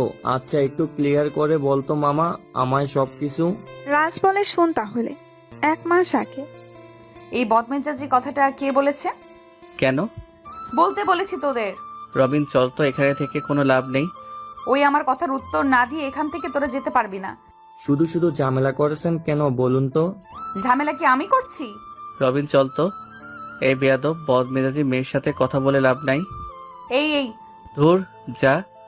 রাজ আর রনির সেখান থেকে চলে আসে। পরের দিন সকালে রাজ কলেজ থেকে ফিরে কাজে লেগে যায়। তখন একটা খাবারের অর্ডার আসে। রাজ খাবারের অর্ডার নিয়ে চলে যায় ডেলিভারি দিতে। রাজ একটা বাসার সামনে এসে বেল দিল। কিছু সময় পর কেউ একজন দরজা খুলে দিল। রাজ তার ব্যাগ থেকে খাবার বের করতে করতে বলল, স্যার এই নিন আপনার অর্ডার করা খাবার। চোখের কি মাথা খেয়েছেন? বদমেজাজি, সরি, কিন্তু এখানে তো আরমান শিকদারের নাম লেখা। উনি আমার বাবা। আচ্ছা খাবারগুলো দে। এই নেন। কিছু সময় পর রাজ টাকা নিয়ে সেখান থেকে চলে আসে। পরের দিন সকালে রাজকে তার অফিস থেকে কল দিয়ে বলে তাকে একটা অর্ডার দেওয়া হয়েছে এবং মোবাইল নাম্বার ও ঠিকানা বলে দেওয়া হয়। রাজ খাবার পিক করে অফিস থেকে দেওয়া ঠিকানায় চলে যায়। রাজ সেখানে গিয়ে দেখতে পায় একটা নির্জন রাস্তা, কেউ নেই। রাজ তখন ফোন বের করে ওই মোবাইল নাম্বারে কল দিল। হ্যালো, কে বলছেন? হ্যালো ম্যাম, আপনার একটা খাবারের অর্ডার ছিল। আমি খাবার নিয়ে আপনার দেওয়ার ঠিকানায় চলে এসেছি। ও, আমি তো ওই জায়গা থেকে চলে এসেছি। আচ্ছা আপনি এক কাজ করুন, আমি হাতিমবাগ পয়েন্টে আছি, আপনি এখানে চলে আসুন। আচ্ছা। কিছু সময় পর রাজ হাতিমবাগ পয়েন্টে গিয়ে ওই নাম্বারে কল দিল। কল দেওয়ার কিছু সময় পর একজন মেয়ে আসে খাবার নেওয়ার জন্য। রাজ মেয়েটার হাতে খাবার নিয়ে বলে, ম্যাম এই নিন আপনার খাবার। ম্যাম বিলটা। এ কি, আমি কি ঠান্ডা খাবার খাবো নাকি? ম্যাম আমি গরম গরম খাবার নিয়ে বের হয়েছিলাম, কিন্তু সবুজবাগ থেকে এখানে আসতে আসতে খাবার ঠান্ডা হয়ে গেছে। আপনার বিল হয়েছে 560 টাকা। 560 টাকা মানে? আমার ফোন বের করে ম্যামকে দেখিয়ে বললাম, এই দেখুন ম্যাম, খাবারের দাম 480 টাকা আর ডেলিভারি চার্জ 80 টাকা। একে তো ঠান্ডা খাবার দিচ্ছিস, তার উপর বলছিস 560 টাকা। আমি 500 টাকা দিচ্ছি, এগুলো নিয়ে যা। ম্যাম আমি তো আপনার থেকে বেশি টাকা নিচ্ছি না, আমার ফোনের অ্যাপে যা এসেছে আমি সেটাই নিচ্ছি আপনার থেকে। কোনো কথা বলবি না। তাহলে আমি তোর অফিসে এখনই কল দিব, আর তোর প্রোফাইল রেটিংও কমে দিব। এই নে 500 টাকা। জয়ী কথাটা বলে চলে যায়, কিন্তু রাত জয়ীকে অনেকবার ডেকেছিল, কিন্তু জয়ী দাঁড়ায়নি। জয়ী গাড়ি করে চলে যায়। রাজ কোনো উপায় না পেয়ে ওই জায়গা থেকে কাজ শেষ করে বাসায় চলে আসে। এভাবে 20 দিন রিমি আর জয়ী রাহুলকে খাবার নিয়ে ঘুরিয়েছিল। রাহুল একবার চিন্তা করছিল, কিন্তু বাস্তবতার কথা চিন্তা করে আর চাকরি ছাড়তে পারেনি। বর্তমান ওই থেকে চলেছে বন্ধু আমার ওই বাড়িতে যাওয়া আসা। বন্ধু, তোকে একটা কথা বলা হয়নি রে। কি কথা? ওই মেয়ে কিন্তু আমাদের সাথে পড়ে, আমার কলেজে এবং একই ডিপার্টমেন্টে। কি? হ্যাঁ রে, আমি সেদিন কিছু কাজে কলেজে গিয়েছিলাম, তখন দেখেছি। তাহলে আমি শেষ বন্ধু। ওই মেয়ের বাবা হলো আমাদের এখানকার কাউন্সিলর। আর কোনো কি কিছু বাকি আছে? না, আজকের জন্য সংবাদ এতটুকুই। আচ্ছা, পরে কথা হবে। অর্ডার চলে এসেছে। বাই। রাজ চলে যায় রাজের কাজে, আর রবিন চলে যায় রবিনের কাজে। পরের দিন সকালে রাজ আর রবিন কলেজে চলে যায়। রাজ রবিন তার বন্ধুদের সাথে কথা বলছিল, তখন রিমি সামনে এসে বলে, ওই পান্ডা আমাদের জন্য খাবার নিয়ে আয়। কেউ কোনো কথা বলল না। তখন রিমি আবার বলে ওঠে, কিরে, কি বললাম শুনতে পাসনি? কাকে বলছেন আপনি? তোর পাশের পান্ডাকে। ওর নাম পান্ডা না, ওর নাম হলো রাজ। তো যাই হোক, কিরে শুনতে পাসনি কি বললাম? ওই তোরা চল রবিন, তুইও চল, ক্লাসের সময় হয়ে গেছে। রাজ উঠে কয়েকবার সামনে এগোতেই রিমি রাজের কলার চেপে ধরে বলে, তুই আমার কথা অমান্য করার সাহস পেলি কোথা থেকে? তুই জানিস আমি কার মেয়ে? মানুষের কাজেই তার পরিচয়, তাই আমি কারো পরিচয় সম্পর্কে জানতে ইচ্ছুক নই। আসি। ওই চল তোরা। বাবা, ছেলেটার কথার কি ঝুরি! এক কথায় কতদিনের করা সকল কিছুর উত্তর দিয়ে গেল। দাঁড়া, ক্লাস শুরু করে বের হোক, তারপর বোঝাবো ওকে। রাজ আর রবিন সকল ক্লাস শেষ করে বের হয়ে যখন মাঠ দিয়ে হাঁটছিল, তখন রিমি রাজের সামনে এসে দাঁড়ায়। রাজ রিমিকে দেখে পাশ কাটিয়ে চলে যায়। তখন রিমি ইচ্ছে করে রাজের গায়ের সাথে ধাক্কা খায় আর মা গো বলে মাটিতে পড়ে যায়। তখন রাজ কিছুটা রেগে বলে, আচ্ছা, আপনি আমায় অযথা হয়রানি করছেন কেন বলুন তো? ছোট লোকের বাচ্চা, তোর তো সাহস কম না, তুই আমাকে রাগ দেখাচ্ছিস? রাজ থাপ্পড়টা খেয়ে মাথা নিচু করে নিল। তখন রিমি আবার বলে উঠল, তুই আমার সম্পর্কে না জেনে আমার সাথে বেয়াদবি করেছিস। ওই দিন আমাকে বাজে কথা বলেছিস। জানিস আমি চাইলে তোকে এই কলেজ এবং শহর ছাড়া করতে পারি। মেয়েটার মুখে কলেজ ও শহর ছাড়ার কথা শুনে কিছুটা ভয় হলো। তখন বললাম, ম্যাম, ওই দিনের কাজের জন্য আমি আমার ভুল স্বীকার করছি, তবুও আমায় এই কলেজ ছাড়া করবেন না। আমাকে যে নিজেকে প্রতিষ্ঠিত করতে হবে, ভবিষ্যতে আমি আর আপনার সাথে কখনো কোনো বেয়াদবি করব না ম্যাম, আপনি আমায় দয়া করুন। যা, ক্ষমা করে দিলাম এবারের মতো তোকে। রাজ আর রবিন কলেজ থেকে বের হয়ে আসে। রাজ আর রবিন বাসায় এসে খাওয়া দাওয়া শেষ করে কাজের উদ্দেশ্যে বের হয়। রাজ তার ফোনে আসা অর্ডারগুলো রিসিভ করে খাবার ডেলিভারি দেওয়া শুরু করলো। রাত তখন ঘড়ির কাঁটায় 10টা। তখন রাজের ডিউটি শেষ। রাজ একটা দোকানে ঢুকে হাত ধুয়ে খাবার অর্ডার করে খাবারের অপেক্ষা করতে থাকে।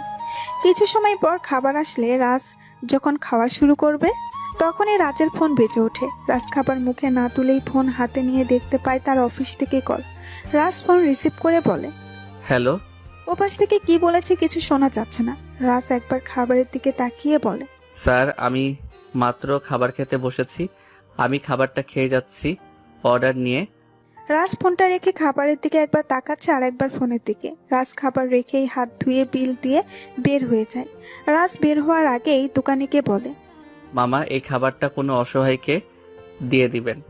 রাজ বের হয়ে রেস্টুরেন্ট থেকে খাবার নিয়ে চলে যায় ডেলিভারি করার জন্য। রাজ ডেলিভারি সম্পন্ন করে বাসায় ফিরতে ফিরতে রাত প্রায় 12টা বেজে যায়। রাজ বাসায় প্রবেশ করতেই রবিন বলে, কি রে, এত দেরি হলো যে? আরে বলিস না, হঠাৎ করে অফিস থেকে কল দিয়ে বলে খাবার নিয়ে যাওয়ার জন্য। খাওয়া দাওয়া করিস? হ্যাঁ করেছি, তুই করেছিস? রবিন কোনো কথা না বলে চলে যায় সেখান থেকে। রাজ বাথরুমে গিয়ে ফ্রেশ হয়ে বের হতেই দেখতে পায় রবিন খাবার হাতে দাঁড়িয়ে আছে। তখন রাজ বলে, খাবার খাসনি তুই এখনো? কথা না বলে খেয়ে নে, আমি তোকে ভালো করে চিনি, সো আমার সাথে মিথ্যা বলে লাভ নেই। আচ্ছা বাদ দে, আমি খাইয়ে দিচ্ছি। রবিন কথাটা বলে রাজকে বিছানায় বসিয়ে খাবার খাইয়ে দিতে লাগলো। রাজ খাবার খাচ্ছে আর কান্না করছে। তখন রবিন বলে, কান্না করছিস কেন? তুই না থাকলে আমার কি হতো বল? সত্যি আমি তোকে বন্ধু হিসেবে পেয়েছি। ফার্ম দিস না তুই আমায়, শালা তোকে খাইয়ে দিচ্ছি। এখন আর কিছুদিন পরে তুই যখন বিয়ে করবি তখন তোর স্ত্রীর হাতে রান্না খাওয়াতে হবে কিন্তু। চিন্তা করিস না, তোর বউ তো আমার বউ আর আমার বউ তোর ভাবি। শালা আগের মতো শেয়ানা রয়ে গেলি তুই। দুই বন্ধু আর কিছু সময় কথা বলে ঘুমিয়ে পড়ে। পরের দিন সকালে রবিন কিছু কাজে তার পরিবারের সাথে দেখা করার জন্য তার বাড়িতে চলে যায়। আর রাজ দাঁড়িয়ে আছে গাড়ির জন্য। রাজ একবার রাস্তার দিকে আর একবার আকাশের দিকে তাকিয়ে বলছে, ধুর, ছাতাটা নিয়ে আসলাম।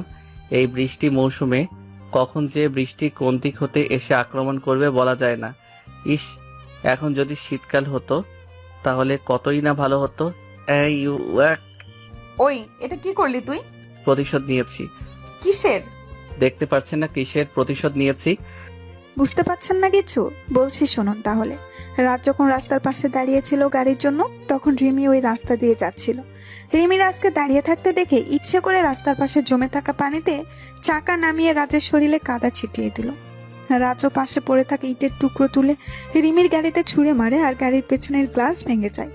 রাজ বলছে, বেশি কথা বললে কিন্তু এই কাদা মাখা শরীরে জড়িয়ে ধরবো। এই ইয়াক, দূরে যা। দুইজনে যখন ঝগড়া চলছিল তখন রাজ আর রিমি কয়েকজন লোকের চিৎকার শুনতে পায়।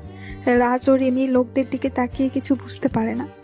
তখন রাজ আর রিমি রাস্তার দিকে তাকায়। তখন রাজ রিমিকে রাস্তা দিয়ে সরিয়ে দৌড় দিল। রিমি নিজেকে সামলে নিয়ে রাজের দিকে ফিরে কিছু বলতে যাবে, তখন রিমি দেখতে পায় রাজ রাস্তার মাঝ দিয়ে দৌড়াচ্ছে আর উল্টো দিক থেকে গাড়ি আসছে। গাড়ি যখন রাজের খুব কাছাকাছি তখন রিমি কানে হাত দিয়ে চোখ বন্ধ করে নেয়। কিছু সময় পর রিমি চোখ খুলে সামনে তাকিয়ে দেখতে পায় রাস্তায় অনেক লোক জড়ো হয়ে আছে। রিমিও সেখানে গিয়ে দেখতে পায়। সেখানে গিয়ে ভিড় ঠেলে ভেতরে যেতেই দেখতে পেলাম রাজ একটা বাচ্চা ছেলের সাথে কথা বলছে। কিছুক্ষণ সময় পর বাচ্চার মা এসে রাজকে ধন্যবাদ দিয়ে বাচ্চাটাকে নিয়ে যায়। রাজ আমাকে দেখতে পেয়ে আমার সামনে এসে বলে, সরি, আপনাকে তখন আমার কাদা মাখতো হাত দিয়ে ধাক্কা দেওয়ার জন্য। আসলে বাচ্চাটা তখন রাস্তা চলে এসেছিল, যার জন্য আচ্ছা ঠিক আছে, আমি তেমন কিছু মনে করিনি। রিমি দেখতে পায় রাজের হাত এবং মাথা ফেটে গেছে। তখন রিমি বলে, তোমার তো রক্ত পড়ছে, তুমি হাসপাতালে চলো। আরে তেমন কিছু হয়নি, এইগুলো তো সামান্য। আগে কত, বাদ দিন, আসি আমি, আর আপনিও ফ্রেশ হয়ে নেবেন। আরে আজব মানুষ তো, বলছি না রক্ত পড়ছে, তাহলে এত কথা কেন বলছো? চলো তো আমার সাথে, চলো। আরে কোনো কথা নয়। কিন্তু আমার শরীরে তো ময়লা, আপনার গাড়ি তাহলে ময়লা হয়ে যাবে তো। আমার কাছে একজন মানুষের জীবনের মূল্য অনেক বেশি, গাড়ির মূল্য না। ওঠো গাড়িতে। রাজ আর কোনো কথা বলল না। রিমি রাজকে গাড়িতে বসিয়ে চালানো শুরু করলো। হাসপাতালে এসে রাজের হাত এবং মাথায় ব্যান্ডেজ করিয়ে রাজকে নিয়ে বের হয়। তখন রাজ বলে, আপনার তো আমার জন্য অনেক টাকা খরচ হয়ে গেল। আমি আপনাকে মানা করলাম, আপনি শুধু শুধু এত কি। তো কি হয়েছে? আমি আপনার গাড়ির গ্লাস ভেঙে ফেললাম, তারপর আপনি আমায় চিকিৎসা করালেন। ভুল তো তোমার একার ছিল না, ভুল আমারও ছিল। চলো তোমায় বাসায় নামিয়ে দেই। না লাগবে না, আমি যেতে পারবো একা একা। আচ্ছা, তোমার ঘাড়ের সব কয়টা রক কি বাঁকা? সবসময় তো নানা করো কেন? রক বাঁকা হতে যাবে কেন? আপনি যে আমার মতো একজন গরিবের জন্য এত কিছু করলেন, এটাই তো অনেক আমার কাছে। এত নানা করো কেন বলতে পারো? আমাকে কাজে যেতে হবে, তাই মানা করেছি আপনাকে। আমাকে সামনের মোড়ে নামিয়ে দিন আপনি। এই অবস্থায় কাজে যাবে তুমি? কাজ করলে টাকা পাই, আর সেই টাকা দিয়ে নিজের পেট চালাই। কাজে না গেলে কে আমাকে এমনি এমনি টাকা দিবে শুনি? তুমি বাসায় যাও, আজকে কাজ করতে হবে না। কাজ না করলে বেতন পাবো কোথা থেকে? ওয়েট, দাঁড়াও। হ্যালো বাবা। রিমি তার বাবার সাথে কথা বলে ফোন রাখার কিছুক্ষণ পর রাহুলের ফোন বেজে ওঠে। রাহুলের ফোন রিসিভ করে বলে, হ্যালো, জি স্যার। আচ্ছা স্যার। কি কাজে যাওয়া লাগবে তোমার এখন? না, কল দিয়ে আজকে যেতে মানা করলো। রাহুল রিমির সাথে রিমির গাড়ি করে বাসায় ফিরে আসে। রাতের বেলা রাজ রবিনকে কল দিল। কিরে, কি করছিস? বসে আছি, তুই? আমি ওরে। রাত শোন, আমাকে না 1 সপ্তাহ বাড়িতে থাকতে হবে। বাড়িতে অনেক কাজ, আর আমি অফিস থেকে ছুটি নিয়েছি। আমি বাসায় বসে সবকিছু দেখছি। আচ্ছা, আঙ্কেল আর আন্টি কেমন আছে? বাবা মা ভালোই আছে। আচ্ছা, পরে কথা হবে। রাজ ফোন রাখতেই একটা আননোন নাম্বার থেকে রাজের ফোন আসে। রাজ কল রিসিভ করে বলে, হ্যালো, কে বলছেন? আমি বলছি। আমিটা আবার কেমন নাম? আমি রিমি বলছি। এই, আপনি আমার নাম্বার পেলেন কোথা থেকে? পেয়েছি রাস্তার পাশে একটা বিদ্যুতের খাম্বাতে। কেন কল দিয়েছেন? প্রেম করার জন্য। কি? এত কথা বলিস কেন? মেডিসিন খেয়েছিস? না, খাইনি। কেন? পড়া শেষ করে খেয়ে নিব। এখন রাত 12টা বাজে, এখনো খাবার খাসনি? পড়ছিস? এখন খাবো। আচ্ছা, খাবার খেয়ে নে তাহলে। রিমি কথাটা বলে ফোন রেখে দিল। রাজ খাবার খেয়ে ঘুমিয়ে পড়ে। এদিকে কেউ বলছে, কি বলছিস কি তুই? ফোনের উপাস থেকে কি বলছে সেটা শোনা যাচ্ছে না। তখন জিপি বলে, বাহ, তাহলে তো ভালোই হয়েছে। এবার ওই রহিম চৌধুরীর পরিবারের সব কটাকে একসাথে যন্ত্রণা দিয়ে মারবো। এতদিন পারিনি, কিন্তু এখন শেষ করব। ছোটটাকে তো অনেক আগেই ওর পরিবার থেকে সরিয়ে দিয়েছি, এবার ওদের পাল্লা। এবার আমার মাস্টার রানীকে ফিরিয়ে আনতে হবে। জিপি ফোনটা কেটে তার ফোনের সেভ করা নাম্বারে কল দিল। কল রিসিভ হতেই জিপি বলে, রানীমা, এবার তোকে তো ফিরতে হবে, খেলা শুরু করতে হবে তোকে। রহিমের বড় মেয়ে ফিরে এসেছে, এবার বড় মেয়ের সাথে সব কটাকে কষ্টতে মারতে হবে। ফোনের উপাস থেকে কি বলছে কিচ্ছু শোনা যাচ্ছে না। তখন জিপি বলছে, চিন্তা নেই, 2 মাস পরেই খেলা শুরু হবে। এবার তাহলে তুই তোর খেলা শুরু করে দে আরিফের সাথে ওইখানে বসে। জিপি ফোন রেখে হাসতে হাসতে ঘুমিয়ে পড়ে। পরের দিন সকালে রাজ রেডি হয়ে কলেজের দিকে হাঁটা দিল। কিছু দূর আসতেই দেখতে পায় রিমি গাড়ির সাথে হেলান দিয়ে দাঁড়িয়ে আছে। রাজ হেঁটে রিমির পাশ দিয়ে চলে যাচ্ছিল। তখনই রিমি রাজের সামনে গিয়ে বলে, গাড়িতে ওঠো। কেন? আমি হেঁটে যেতে পারবো। বললাম না গাড়িতে উঠতে? তাহলে এত কথা বলছিস কেন তুই? আচ্ছা, আপনি এমন করছেন কেন বলুন তো? আমায় আর কত দয়া করবেন বলুন? আমার মন বলেছে তাই করছি। ওঠ বলছি। আচ্ছা, আমি গরিব বলে কি আপনি আমায় দয়া করছেন? কি বললি তুই? রাজের কলার ধরে। আরে ছাড়ুন, কি করছেন কি? তাহলে গাড়িতে গিয়ে বস এক্ষুনি। রাজ আর কোনো কথা না বলে গাড়িতে গিয়ে বসে। রিমি গাড়ি চালানো শুরু করে। কলেজের ভেতরে এসে গাড়ি থামতে রাজ গাড়ি থেকে নেমে তার বন্ধুদের সাথে গিয়ে কথা বলা শুরু করে। রিমি গাড়ি থেকে নেমে তার বান্ধবীদের কাছে চলে যায়। তখন জয়ী বলে, কিরে, আজকে রাজাকে নিয়ে এসেছিস যে? নিয়ে এলাম। কাহিনী কি বলতো? কাহিনী কিছুই না, রাস্তায় পেলাম তাই সাথে করে নিয়ে এলাম এমনিতেই। ও আচ্ছা। কিছু সময় পর সবাই ক্লাসে চলে যায়। ক্লাস শেষ করে রাজ তার বন্ধুদের সাথে কথা বলছিল।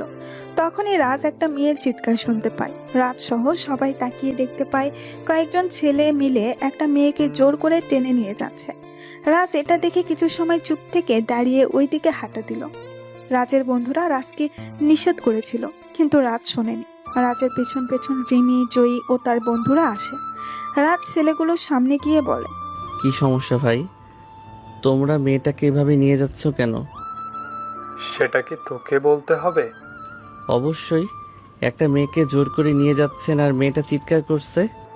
ও আমার গার্লফ্রেন্ড। আপু, উনি কি তোমার বিএফ হয়? না ভাইয়া, আমি এনাকে চিনি না। উনি আমায় ক্লাস থেকে জোর করে কোনো কথা না বলে নিয়ে যাচ্ছে। ভাইজান, ছেড়ে দিন এই আপুকে। তুই জানিস আমি কে? তুই জানিস আমার পরিচয় কি? পরিচয় নিয়ে তুই পানি খা। আপু, তুমি যাও। আমি হলাম বাংলাদেশের বিজনেসম্যান জাহিদ পারভেজের একমাত্র ছেলে সাইদ। এই মেয়ে তো আমি নিয়েই যাব। সাইদের কথা শুনে রাহুলের চেহারায় একটা হিংস্র রূপ ফুটে ওঠে। রাজের কপালে রগগুলো ফুলতে লাগলো। সেটা খেয়াল কেউ না করলেও রিমি খেয়াল করে। তখন রাজ বলে, এই ভাই, এত ঝামেলা করছেন কেন বলুন তো? ঝামেলাতে এখনো করিনি, তুই চলে যা এখান থেকে, তাহলে কোনো ঝামেলা না। সাইদ যখনই নিতুর হাত ধরতে যাবে তখনই নিতু রাজের পেছনে এসে রাজের বাম হাত চেপে ধরে বলে, ভাইয়া আমায় বাঁচান আপনি, এই অমানুষটা আমায় মেরে ফেলবে। এই ছেলে কি করবে জানিস আমার পাওয়ার কি? তোকে তো আমি বিয়ে করব, যদি না পারি তাহলে তোকে আমার এক রাতের জন্য হলেও চাই। চল তুই আ। সাইদ যখন নিতুর হাত ধরতে যাবে তখন রাজ সাইদের ডান হাত মুচড়ে দিয়ে চেপে ধরে। আপুটা যখন চাইছে না তোর সাথে যেতে, তাহলে জোর করছিস কেন? তোদের মতো ছেলেদের কারণে মেয়েরা বাইরে চলাচল করতে পারে না। মন তো চাচ্ছে তোর চোখের মণিগুলো বের করে নেই। এত সুন্দর মেয়ের সাথে এত সুন্দর। না, তোকে তোর ভাষায় বোঝাতে হবে দেখছি। রাজ কথাটা বলে সাইদও তার সাথে সবাইকে মারতে লাগলো। সাইদকে মেরে মাটিতে ফেলে রেখে রাজ নিতুকে নিয়ে সেখান থেকে চলে যায়। রাজ নিতুকে জিজ্ঞাসা করে, আপু, তুমি ছেলেটাকে চিনো? আমার বাবার বন্ধুর ছেলে। ওই ছেলে একটা খারাপ ছেলে। আপু, তুমি এখন বাসায় যেতে পারো। ধন্যবাদ ভাইয়া। নিতু চলে গেলে রাজও পেছনে ঘুরে যেই সামনে হাঁটতে যাবে তখন রিমি বলে, ওয়েট নায়ক সাহেব, নায়ক মানে? কালকে একটা বাচ্চার প্রাণ বাঁচালে আর আজকে একটা মেয়েকে বাঁচালে, তাই বললাম। কালকে যেটা করেছে সেটা আমার দায়িত্ব ছিল, আজকে ও যা করছিস সেটাও আমার দায়িত্ব ছিল। বুঝলাম। আমি কি যেতে পারি এখন? আমি কি জড়িয়ে ধরেছি তোমায়? রাজ পাশ কাটিয়ে সামনের দিকে হাঁটা দিল আর মনে মনে বলে, এই মেয়ের মাথায় সমস্যা আছে নিশ্চয়ই, না হলে কি সব আবল তাবল কথা বলে। এর থেকে দূরে থাকতে হবে। এদের মতো বড়লোকদের বিশ্বাস করতে নেই। এইদিকে সাইদকে তার কয়েকজন সহযোগী হাসপাতালে নিয়ে যায়। কিছু সময় পর জিপি চলে আসে হাসপাতালে আর জিজ্ঞেস করে সাইদের এমন অবস্থা কে করলো। তখন সবাই কলেজের সবকিছু খুলে বলে। হঠাৎ করে জিপি এর ফোন বেজে উঠলো। জিপি কল রিসিভ করে বলে, হ্যাঁ রানীমা, বল। সাইদকে কল দিচ্ছি কিন্তু কল রিসিভ করছে না কেন? আর কাজের আপডেট কি? রানীমা, তোকে যে এখনই দেশে আসতে হবে রে। সাইদ আজকে গিয়েছিল নিতুর কলেজে, কিন্তু একটা ছেলে সাইদকে খুব বাজেভাবে মেরেছে আর ডাক্তার বলেছে সাইদ কোমায় চলে গেছে। কি? কার এত সাহস যে আমার ভাইয়ের গায়ে হাত দেয়? ছেলেটার সম্পর্কে কেউ কিছু জানে না। আর শোন, আর 1 মাস পর মাইনিং ও পাথরের সবচেয়ে বড় টেন্ডার পাস হবে। আমাদের যা করার তা এখন থেকে শুরু করতে হবে। এখন থেকে চৌধুরী কোম্পানির ধ্বংস শুরু করতে হবে এবং ওদের থেকে সবচেয়ে বড় অ্যামাউন্ট আমাদের কাউন্ট করতে হবে। আমি আসছি বাবা, কালকে সকালেই আসছি। 20 বছর ধরে এই টেন্ডারটার জন্য এত কিছু করা, এটা আমাদের পেতেই হবে। শোন মা। হ্যাঁ বাবা, বলো। আমি শুনেছি একটা নতুন কোম্পানিও নাকি টেন্ডার জমা দেবে। এখন বাজেট কত হতে হবে? আমি যেমন বলি তেমন করো, এতে করে আমাদের বেশি টাকা খরচ করতে হবে না। তার জন্য তুমি একজন ইনভেস্টর প্রয়োজন, যা তোমাকে এই 1 মাসের ভিতরে খুঁজে বের করতে হবে। আর একটা কথা বাবা, পারবে তো তুমি? হ্যাঁ, হয়ে যাবে। তুই কালকে এসে তুই সুসংবাদ পেয়ে যাবি। জেপি ফোনটা রেখে হাসপাতালে ওয়েটিং রুমে বসে আছে। এদিকে রানীমা তার লোকদের ফোন দিয়ে বলে, কাজে নেমে পড়ো সবাই। আমি কালকেই যেন একটা সুসংবাদ পেয়ে যাই। আমি দেশে আসছি আর ওদের টেন্ডারের সকল ইনফরমেশন আমার চাই। ওরা কত টাকা কাউন্ট করবে সেটা আমাকে জানাতে হবে। আর শোন, তোদের কাজে কেউ কোনো ঝামেলা সৃষ্টি করলে তাকে মেরে শুয়ে দিবি। এইদিকে আরিফ বাসায় এসে ফ্রেশ হয়ে নিচে গিয়ে তার বাবার সাথে খাবার টেবিলে বসে তার বাবাকে বলে, বাবা, আর 1 মাস পর টেন্ডার পাস হবে, কিন্তু আমাদের টেন্ডার জমা হয়নি এখনো। কত টাকার বাজেট হবে? 6,500 কোটি টাকা। তবে খুব সাবধানে জমা করবে। জাহিদ কিন্তু আমার প্রতিদ্বন্দ্বী। জাহিদ যেন কিছুতেই জানতে না পারে মিটিংয়ের পাথরের ক্যারিং থেকে আমাদের 90% টাকা আসে। ব্যবসায়ী জগতে আমাদের শত্রুর কোনো অভাব নেই। আচ্ছা বাবা। বাবা, আর 1 মাস পর রাহুলের জন্মদিন, তাই ভাবছিলাম। হ্যাঁ বৌমা, করো যা করেছি ছেলেটার সাথে আমরা, এতে করে যদি নিজের পাপের শাস্তিটা যদি কিছুটা কমে। জানি আমার শাস্তি হয়তো কমবে না কখনো। কথাগুলো বলে রাহুলের বাবার চোখে জল মুছে খাবার টেবিল ছেড়ে উঠে পড়েন আর আরিফ তার খাবার খেয়ে চলে যায়। নিপুণ তার শাশুড়ির রুমে গিয়ে বলে, মা চলুন, খাবার খেয়ে নেবেন। আমার খিদে নেই বৌমা, তুমি খেয়ে নাও। মা, নিজেকে আর কত এভাবে কষ্ট দিবেন? যতদিন আমার মৃত্যু না হয় ততদিন নিজেকে কষ্ট দিব এভাবে। আমি আমার ভুলের জন্য নিজের ছেলেকে হারিয়েছি, তাই নিজেকে শাস্তি দিচ্ছি। এতদিন হয়ে গেল আমার মেয়েটাও আমার সাথে কথা বলে না, আমি দেখা করতে গেলে আমার সাথে দেখা করে না। সবই আমার পাপের শাস্তি। মা চলুন, খেয়ে নেবেন অল্প করে। না বৌমা, আমার খিদে নেই। নিপুণ রুম থেকে বের হয়ে সোফায় বসে কল দিল নিপার নাম্বারে। কিছু সময় পর নিপা কল রিসিভ করে বলে, হ্যাঁ নিপুণ বলো। আপু কেমন আছেন? আছি ভালোই, তুমি কেমন আছো? আছি ভালো আপু। সৌরভ কেমন আছে? ভালো আছে আপু। আপু একটা কথা বলার ছিল। হ্যাঁ বলো। আপু আপনি যদি বাড়িতে আসতেন একবার। মা বাবা খাবার খাওয়া ছেড়ে দিয়েছে, বলতে গেলে মা বাবার শরীরের অবস্থাও ভালো না। আরিফ এখনই সব কিছুর দেখাশোনা করছে। নিপুণ সবকিছু জানার পরেও তুমি কি করে বলতে পারছো আমায়? আপু কি করব বলুন, মা বাবার কষ্ট সহ্য হচ্ছে না। রাহুলকে যে আমি নিজের ছোট ভাই মনে করতাম, কিন্তু আপু আর 1 মাস পর রাহুলের জন্মদিন, আপনি আসবেন তো? দেখি, ভালো থেকো। নিপুণ কল রেখে অল্প কিছু খাবার খেয়ে ঘুমিয়ে পড়ে। পরের দিন সকালে রাজ ঘুম থেকে উঠে নাস্তা করে পড়তে বসে। পড়া শেষ করে রেডি হয়ে কলেজের উদ্দেশ্যে বের হয় বাসা থেকে। রাজ বাসা থেকে কিছু দূর আসার পর হুট করে একটা গাড়ি এসে রাজকে ধাক্কা দিল, আর রাজ গাছের গুড়ির সাথে বাড়ি খেয়ে ছিটকে গিয়ে রাস্তার পাশে পড়ে। গাড়ি থেকে কয়েকজন লোক নেমে এসে রাজের পাশে দাঁড়ায়। লোকগুলো রাজের রক্তাক্ত ছবি তুলে নিয়ে কিছুক্ষণ পর লোকগুলো চলে যায়। রাজকে রিমি কল দিয়ে যাচ্ছেন, কিন্তু ফোন রিসিভ হচ্ছে না। একদিন পর রাজের জ্ঞান ফিরছে। রাজ পাশে তাকিয়ে দেখতে পায় রাজের পাশে রবিন আর রিমি বসে আছে। তখন রাজ বলে, কিরে রবিন, তুই এখানে কেন? তোর জ্ঞান ফিরেছে, দাঁড়া আমি ডাক্তার নিয়ে আসছি। এখন কেমন লাগছে তোমার? ভালো। যাক বাবা। এই যে ম্যাম, আপনি এখানে কি করে? চোখ মুখ ফ্যাকাশে হয়ে আছে কেন? কি হলো, কথা বলছেন না কেন? আমি এখানে থাকলে কি সমস্যা হবে? এত তেরা তেরা কথা বলেন কেন? আসুন ডাক্তার আসুন।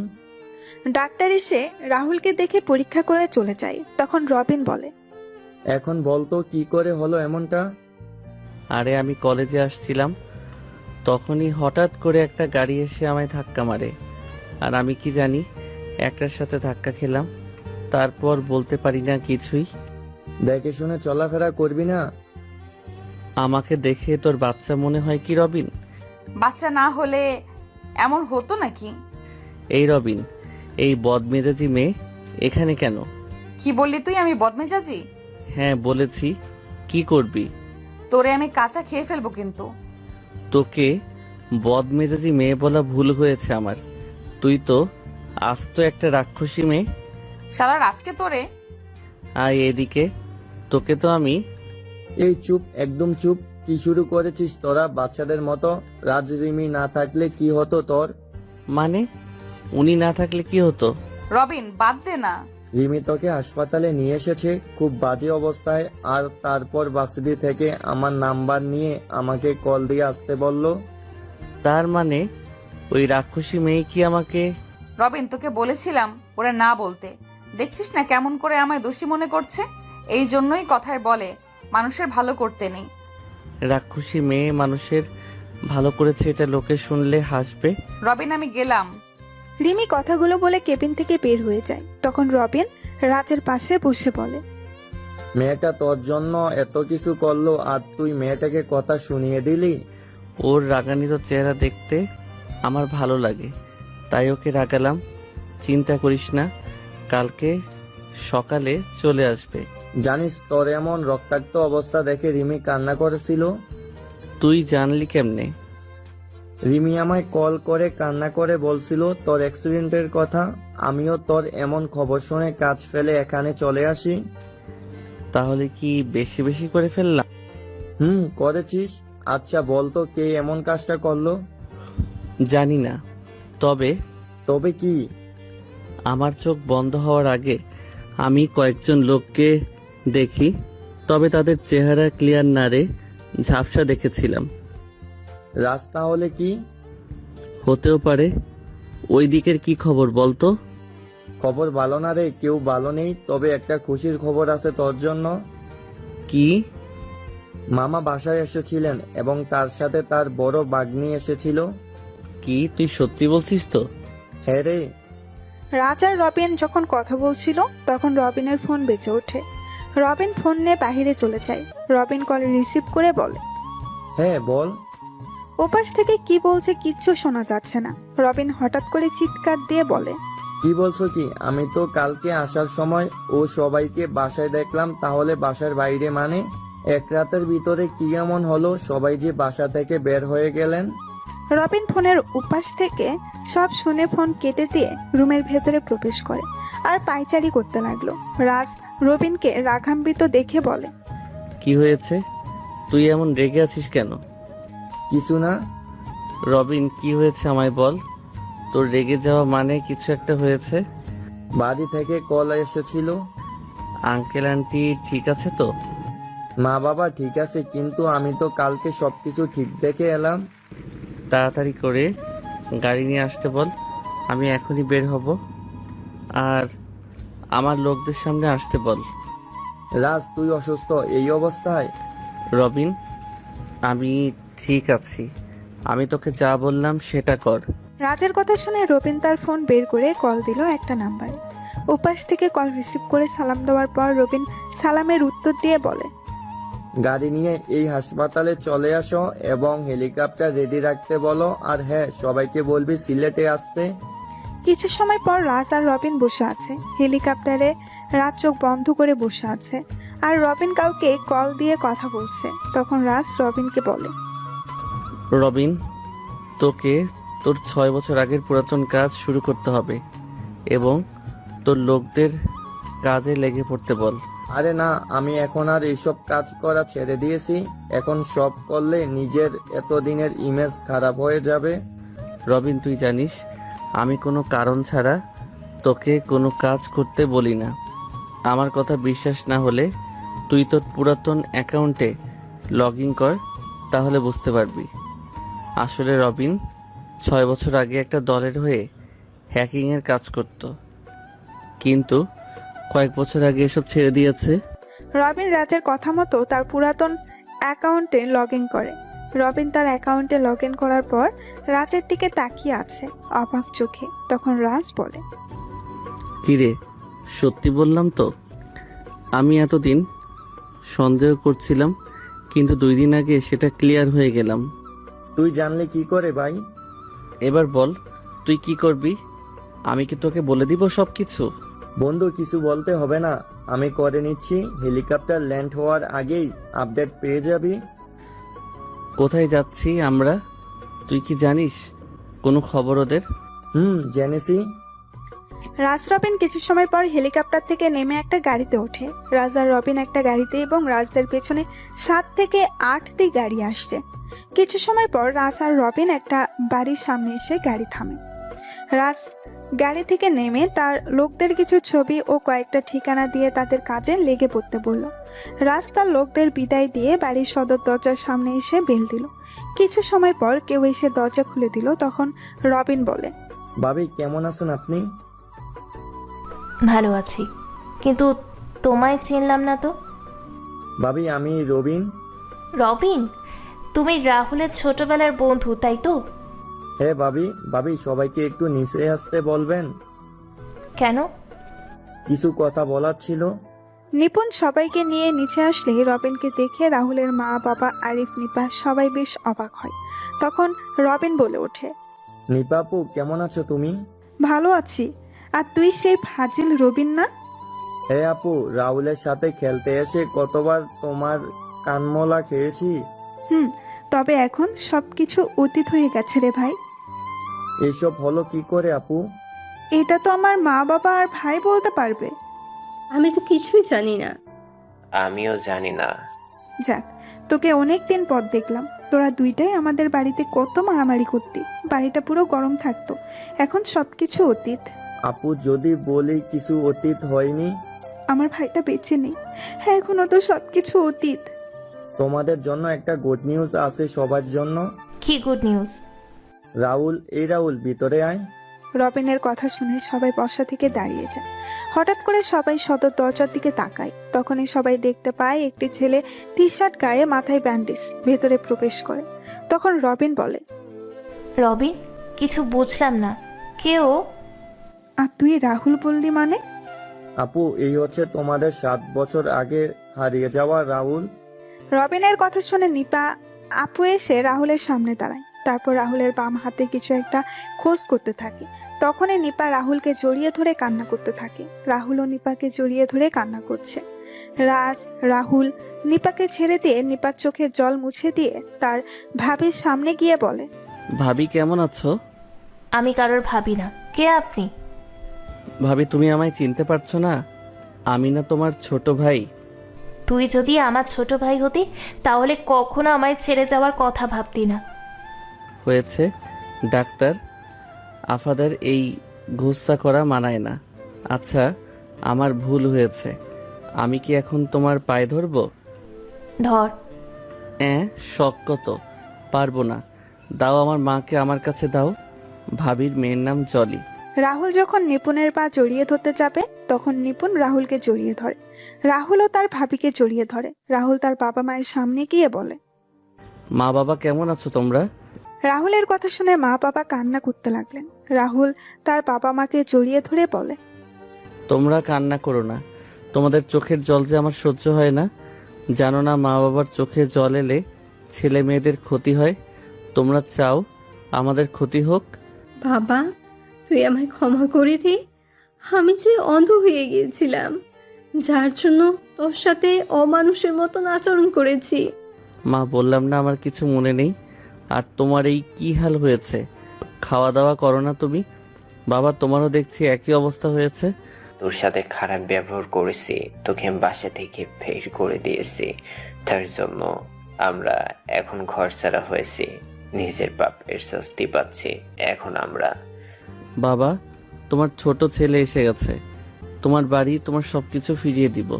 চলো খাবার খাবো, খুব খিদে লেগেছে আমার। রাহুল, রিমি কল দিচ্ছে। কে রিমি? কেউ না। কি রে রবিন, সত্যি কথা বলবি না কানমলা খাবি? আরে, খাবার দিবে না, জেরা করবে। তারপর সবাই খাবার খেতে বসে। খাবার খাওয়ার ফাঁকে নিপুণ বলে, রাহুল, তোর ভাইয়ার সাথে কথা বলবি না? হ্যাঁ, কথা তো বলতে হবে ওর সাথে। ও যে টাকার নেশে আসক্ত হয়ে গেছে, ওর টাকার নেশা থেকে ওকে ফিরিয়ে আনতে হবে। মানে কি বলছো কি রাহুল? টাকার নেশা মানে? ভাবি ও জাহিদ পারভেজের ছেলে সাইদের কাছ থেকে 5,000 কোটি টাকা ঋণ নিয়েছিল। টাকাগুলো ঋণ নিয়ে আবার ওদের কোম্পানিতে ইনভেস্ট করে, আর টাকাগুলো জাহিদ পারভেজ ও তার ছেলে মিলে আত্মসাৎ করে নেয়। ঋণের টাকা পরিশোধ করতে না পারায় ওদের চাপে পড়ে বাবার থেকে লুকিয়ে বাড়ির দলিলে সাইন করিয়ে নিয়েছে। আর এখন তোমরা ঘর ছাড়া। কি বলছিস তুই রাহুল? বিশ্বাস না হলে ওকে জিজ্ঞেস করো তোমরা। কি রে আরিফ, রাহুল কি ঠিক বলেছে? আসলে মা, আমি তোর হাতে তো আমার টাকা পয়সা সবকিছু, তাহলে কেন তুই জাহিদের কাছ থেকে টাকা নিয়েছিস? তোর এখন এত কিসের টাকা প্রয়োজন? তোর টাকার নেশা এতটাই হয়েছে যে যার জন্য আমরা নিজের বাড়ি ছাড়তে হয়েছে। আচ্ছা, আমি একটা কথা বলতো তুই, তাহলে কি টেন্ডারটাও কি তুই? ছি আরিফ, ছি। আর কত নিচে নামবে তুমি? টাকার নেশার কারণে তুমি আমাদের পথে নামিয়ে দিলে, এখন আবার আমাদের সব আশা ভরসা শেষ করে দিতে চেয়েছো? আমার এতদিনের কষ্ট তৈরি করা সবকিছু এভাবে শেষ হয়ে যাবে আমি ভাবতে পারিনি। যাকে বেশি বিশ্বাস করলাম সে আমাকে রাস্তায় নামিয়ে দিল। হায় রে কপাল আমার! সবাই আমার পাপের শাস্তি, সবই আমার পাপের শাস্তি। তোমার বড় ছেলে তো ভালো, নাও আরো বিশ্বাস করো। বাবা, আমি ভুল করে ফেলেছি, আমায় ক্ষমা করে দাও। আমি ওদের সাথে অংশীদারত্বের ভিত্তিতে একটা বিজনেস শুরু করতে চেয়েছিলাম। আমি চেয়েছিলাম নিজের একটা বিজনেস শুরু করব, নিজে নিজে প্রতিষ্ঠিত হব, কিন্তু ওরা আমাকে এমন ভাবে ফাঁসিয়েছে যা আমি কখনো ভাবতে পারিনি। তুই এই প্রতিদান দিলি আরিফ, আমাদের বিশ্বাসে মান সম্মান কিছুই রাখলি না। আমাদের মাথা গোজার ঠাইটাও তুই রাখলি না? মাগো, আমি যে অনেক বড় ভুল করে ফেলেছি, আমায় ক্ষমা করো তোমরা। বাবা মা, আমি যতদিন না পর্যন্ত ওই বাড়ি ওদের থেকে ফিরিয়ে নিয়ে না আসছি, ততদিন মা বাবা তোমরা সবাই এখন থেকে আমার বাড়িতে থাকবে। তোর বাড়ি মানে? কোথায় তোর বাড়ি? এই শহরেই আমার বাড়ি আছে, কালকে তোমাদের নিয়ে যাব। আচ্ছা, আমরা তো তোর লাশ পেয়েছিলাম, তাহলে ওই লাশটা কার ছিল? মানে আমার লাশ পাবে কোথা থেকে তোমরা? আমি তো আমাদের সামনে দাঁড়িয়ে আছি। ওটা আমি বলছি আন্টি, আমি সেদিন এসেছিলাম রাহুলের সাথে দেখা করার জন্য, কিন্তু এখানে আস্তে আস্তে রাত 12টা বেশি হয়ে যায়। আমি বাড়ির ভিতরে প্রবেশ করে দেখতে পেলাম বাড়ির পিছনের রাস্তা দিয়ে কেউ বের হয়ে যাচ্ছে। আমি মনে করেছিলাম কোনো চোর হবে, তাই কিছুটা দূরত্ব রেখে পিছন পিছন যাচ্ছিলাম। হঠাৎ দেখতে পেলাম ব্রিজের লাইটের আলোয় এটা রাতুল। যতক্ষণে আমি রাহুলের কাছে যাই ততক্ষণে রাহুল নদীতে ঝাঁপ দিল, আমিও ঝাঁপ দিলাম। কিছু সময় খোঁজাখুঁজির পর রাহুলকে পাই অজ্ঞান অবস্থায়। তারপর একটা গাড়ি করে রাহুলকে নিয়ে সিলেটের একটা হাসপাতালে আর তারপর বরিশাল হাসপাতালে নিয়ে যাই। রাহুলের মুখের কিছুটা অংশ কেটে যায় এবং রাহুলের মুখের কিছুটা পরিবর্তন হয়। সিলেট হাসপাতালে ডাক্তারের সাথে কথা বলে একটা অজ্ঞাত লাশকে রাহুলের লাশ বলে চালিয়ে দেই। এই 6-7 বছর রাহুল আর আমি একসাথে ছিলাম আর এখনো আছি। রবিন, তোর কাছে আমরা সবাই কৃতজ্ঞ রে বাবা। তুই না থাকলে আমি ছেলেটাকে হারিয়ে ফেলতাম। রাহুল আমার বন্ধু, রাহুলকে কি করে আমি অকালে এমন করে হারিয়ে যেতে দিতাম বলো? এই রাহুল, নে কথা বল। তুই কার সাথে কথা বলবো? রিসিভ করে কথা বল, বুঝতেই পারবি। হ্যালো, ওই রবিনের বাচ্চা, কল রিসিভ করছিস না কেন? আমি রবিন না, আমি রাজ। ওই শালা, তোর ফোন অফ কেন? কখনো থেকে আমি কল দিয়ে যাচ্ছি তোদের। ওই বদমেজাজি, আমি তোর শালা হলাম কি করে? তার মানে তুই এই কুত্তা, বেশি কথা বলবি না, তাহলে কিন্তু খুন করে ফেলবো। কই তোরা? হাসপাতালে গিয়ে পেলাম না। আমরা এখন সিলেটে আছি। সিলেট কেন? কাজে এসেছি। কি কাজ? সেটা রবিন বলবে। ওই রবিন, কথা বল। তারপর রবিন রিমিকে সবকিছু বুঝিয়ে বলে। রাতের খাবার খেয়ে সবাই ঘুমিয়ে পড়ে। পরের দিন সকালে সবাই যখন নাস্তা করছিল তখন নিপুণ রাহুলকে বলে, আচ্ছা রাহুল, নিপা আপুর বিষয়ে কিছু বল আমাদের। আপু কেন আমাদের থেকে এতদিন দূরে ছিল? সেটা কিছুদিন পরে মামা আর আপু নিজেই বলবে। রাহুল মিস্টার বয় ও গ্র্যান্ড অফিসে এসে গেছে। মিটিং শুরু হতে কিছু সময় বাকি আছে। রবিন, কিসের মিটিং? আপু জানতে পারবে ধীরে ধীরে। একটু পরেই গাড়ি আসবে, তোমরা বাসায় চলে যেও। আসি আমরা। রাহুল আর রবিন বের হয়ে যায় বাসা থেকে। রাহুল গাড়ি চালাচ্ছে, তখন রবিন বলে, এই দেখ কালকে কি কথা হয়েছে ওদের সাথে। রবিন, আমার বিশ্বাস আছে তোর উপর, তাই আমার এসব দেখা লাগবে না। রাহুল, আজকে রানীমা বাংলাদেশে আসবে। কয়টার দিকে বাংলাদেশে আসবেও? বিকেল 4টা ফ্লাইটে। আসতে দে। আর শোন, লোক পাঠিয়ে নিতুকে এখানে নিয়ে আয়। বলা লাগবে না, আমি লোক পাঠিয়ে দিয়েছি। রাহুল আর রবিন অফিসে আসা মাত্রই মিস্টার রয় আর গ্লেন এর সাথে মিটিং শুরু হয়। রাহুল মিস্টার রয় আর গ্লেনকে তাদের কোম্পানির তৈরি সকল প্রেজেন্টেশন, তাদের পণ্য সম্পর্কে মানুষের ধারণা কেমন, পণ্যের উৎপাদন প্রক্রিয়া আর গুণগত মান সবকিছু দেখাচ্ছিল। আর রবিন রাহুলকে সাহায্য করছিল। রাহুল, রবিন, গ্লেন আর রয়কে সবকিছু এক্সপ্লেন বসেছিল তাদের থেকে রেসপন্স পাওয়ার জন্য। তখন একজন আরেকজনের দিকে তাকিয়ে ধীরে ধীরে বলে, কিরে রবিন, কিছু বলছে না কেন? কি রকম করে সবকিছু দেখছে? এই অর্ডারটা না পেলে আমাদের প্রচুর লসের মধ্যে পড়তে হবে। মনে হয় আমাদের প্রেজেন্টেশন ওদের ভালো লাগেনি। আরে এত তাড়াতাড়ি হেরে যাচ্ছিস কেন? দেখি কি বলে। আরে দেখছিস না কেমন করে তাকিয়ে আছে আমাদের দিকে? বাইরের সাংবাদিকরা দাঁড়িয়ে আছে। যদি 19-20 হয় তাহলে আমাদের কোম্পানির লালবাতি জ্বলে উঠবে। চুপ শালা, চুপ। রাহুল আর রবিন বাসায় এসে সবার সাথে খাবার খাচ্ছিল। তখনই সবাই শুনতে পায় নিউজে বলছে, এই প্রথমবারের মতো বাংলাদেশের কোনো কোম্পানির সাথে রাশিয়ার মতো উন্নত দেশের টপ কোম্পানি লুকাইলো কাজ করতে চলেছে। 40 বছরের বাংলাদেশের ইতিহাস এই অসম্ভব কাজটা সম্ভব করে দেখিয়েছে আর চৌধুরী কোম্পানি। এই অল্প সময়ে নিজেদের কাজের প্রমাণ দেখিয়েছে এই কোম্পানি। বাংলাদেশের সবচেয়ে সফল কোম্পানির তালিকায় প্রথম স্থান দখল করে নিল আর আর চৌধুরী কোম্পানি। নিউজটা দেখে রাহুলের বাবা বলেন, অনেক ইচ্ছা ছিল এই কোম্পানিটার সাথে কাজ করার, কিন্তু সেটা আর হলো না। কাজটা করতে পারলে আমরা এখন ওই আর চৌধুরীর কোম্পানির জায়গায় থাকতাম। বাবা, শুনেছি এবারে টেন্ডার ওই কোম্পানি জমা দিবে।